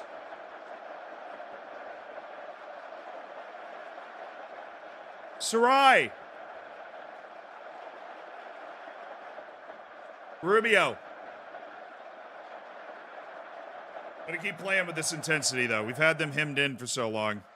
They're going to start to get more and more attacking. I think maybe like 75 will bring it back.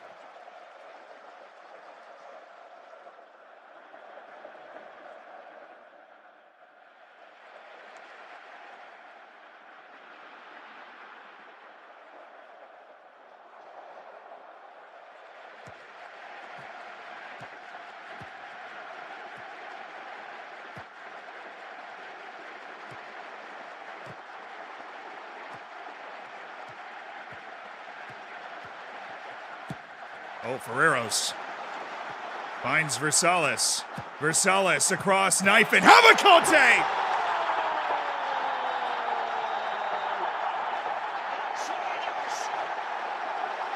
Gerard!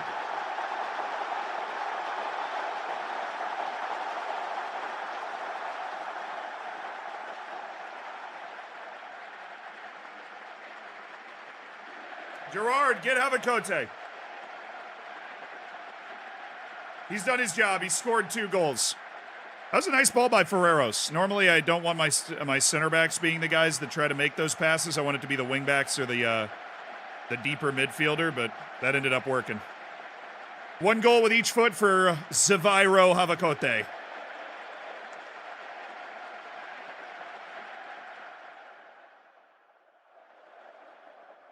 And I'm subbing him out so that we can get into our more defensive setup just to limit their chances for the last 15 minutes here. Hate to give you Tuchel flashbacks, but it feels like the right move. They were starting to find some space. Gerard. Navas. Ferreros. Oh, Gerard and Ferreros, really. Well, Mark is a hell of a striker. He's not that good. Trying to chip Ovi Ejahiri like he's not going to see that coming with the goggles. Nice try. Good luck. UD Melilla looking to book a spot in the quarterfinals of the Copa del Rey. Job done at home with a dominant opening salvo and a brace from Sivairo Havakote and a brace of assists from Knifen. Good work, boys. High quality work. Way home. Yeah, the Barca, not, what did they do?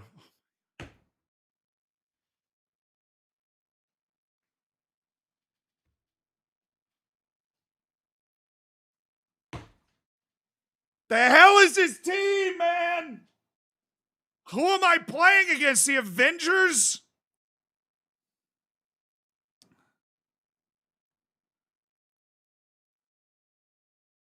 We're having a great season, and it's being overshadowed by, like, the greatest season of all time. 9-0 in the league, 8-2 in the cup. Unplayable team. And we're out here putting down, like, a really good, solid win, too. A bunch of demigods. No, like, seriously. All right, chat. I know we got some transfer stuff in the air, but I think we've made some good signings. We've signed a lot of bloat, you know. We've not managed to negotiate the sale of anyone, and we're struggling to negotiate the sale of half of our loans. But that's where I leave you into the weekend. The next time we get on stream, we will know who has won the World Cup. I can't wait. I can't wait to watch it this weekend. I hope you guys really enjoy it. Obviously, I'll be keeping you updated on Twitter and other so far unnamed YouTube channels. But I hope you have a great weekend. Much love, guys. Thank you for being here.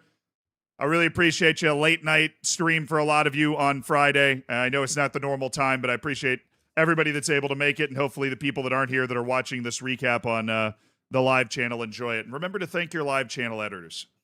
All right? If you don't thank them, they're not able to eat. I don't even let them out of the basement if they don't get thank yous. So have a great weekend. Enjoy the World Cup final. See you guys.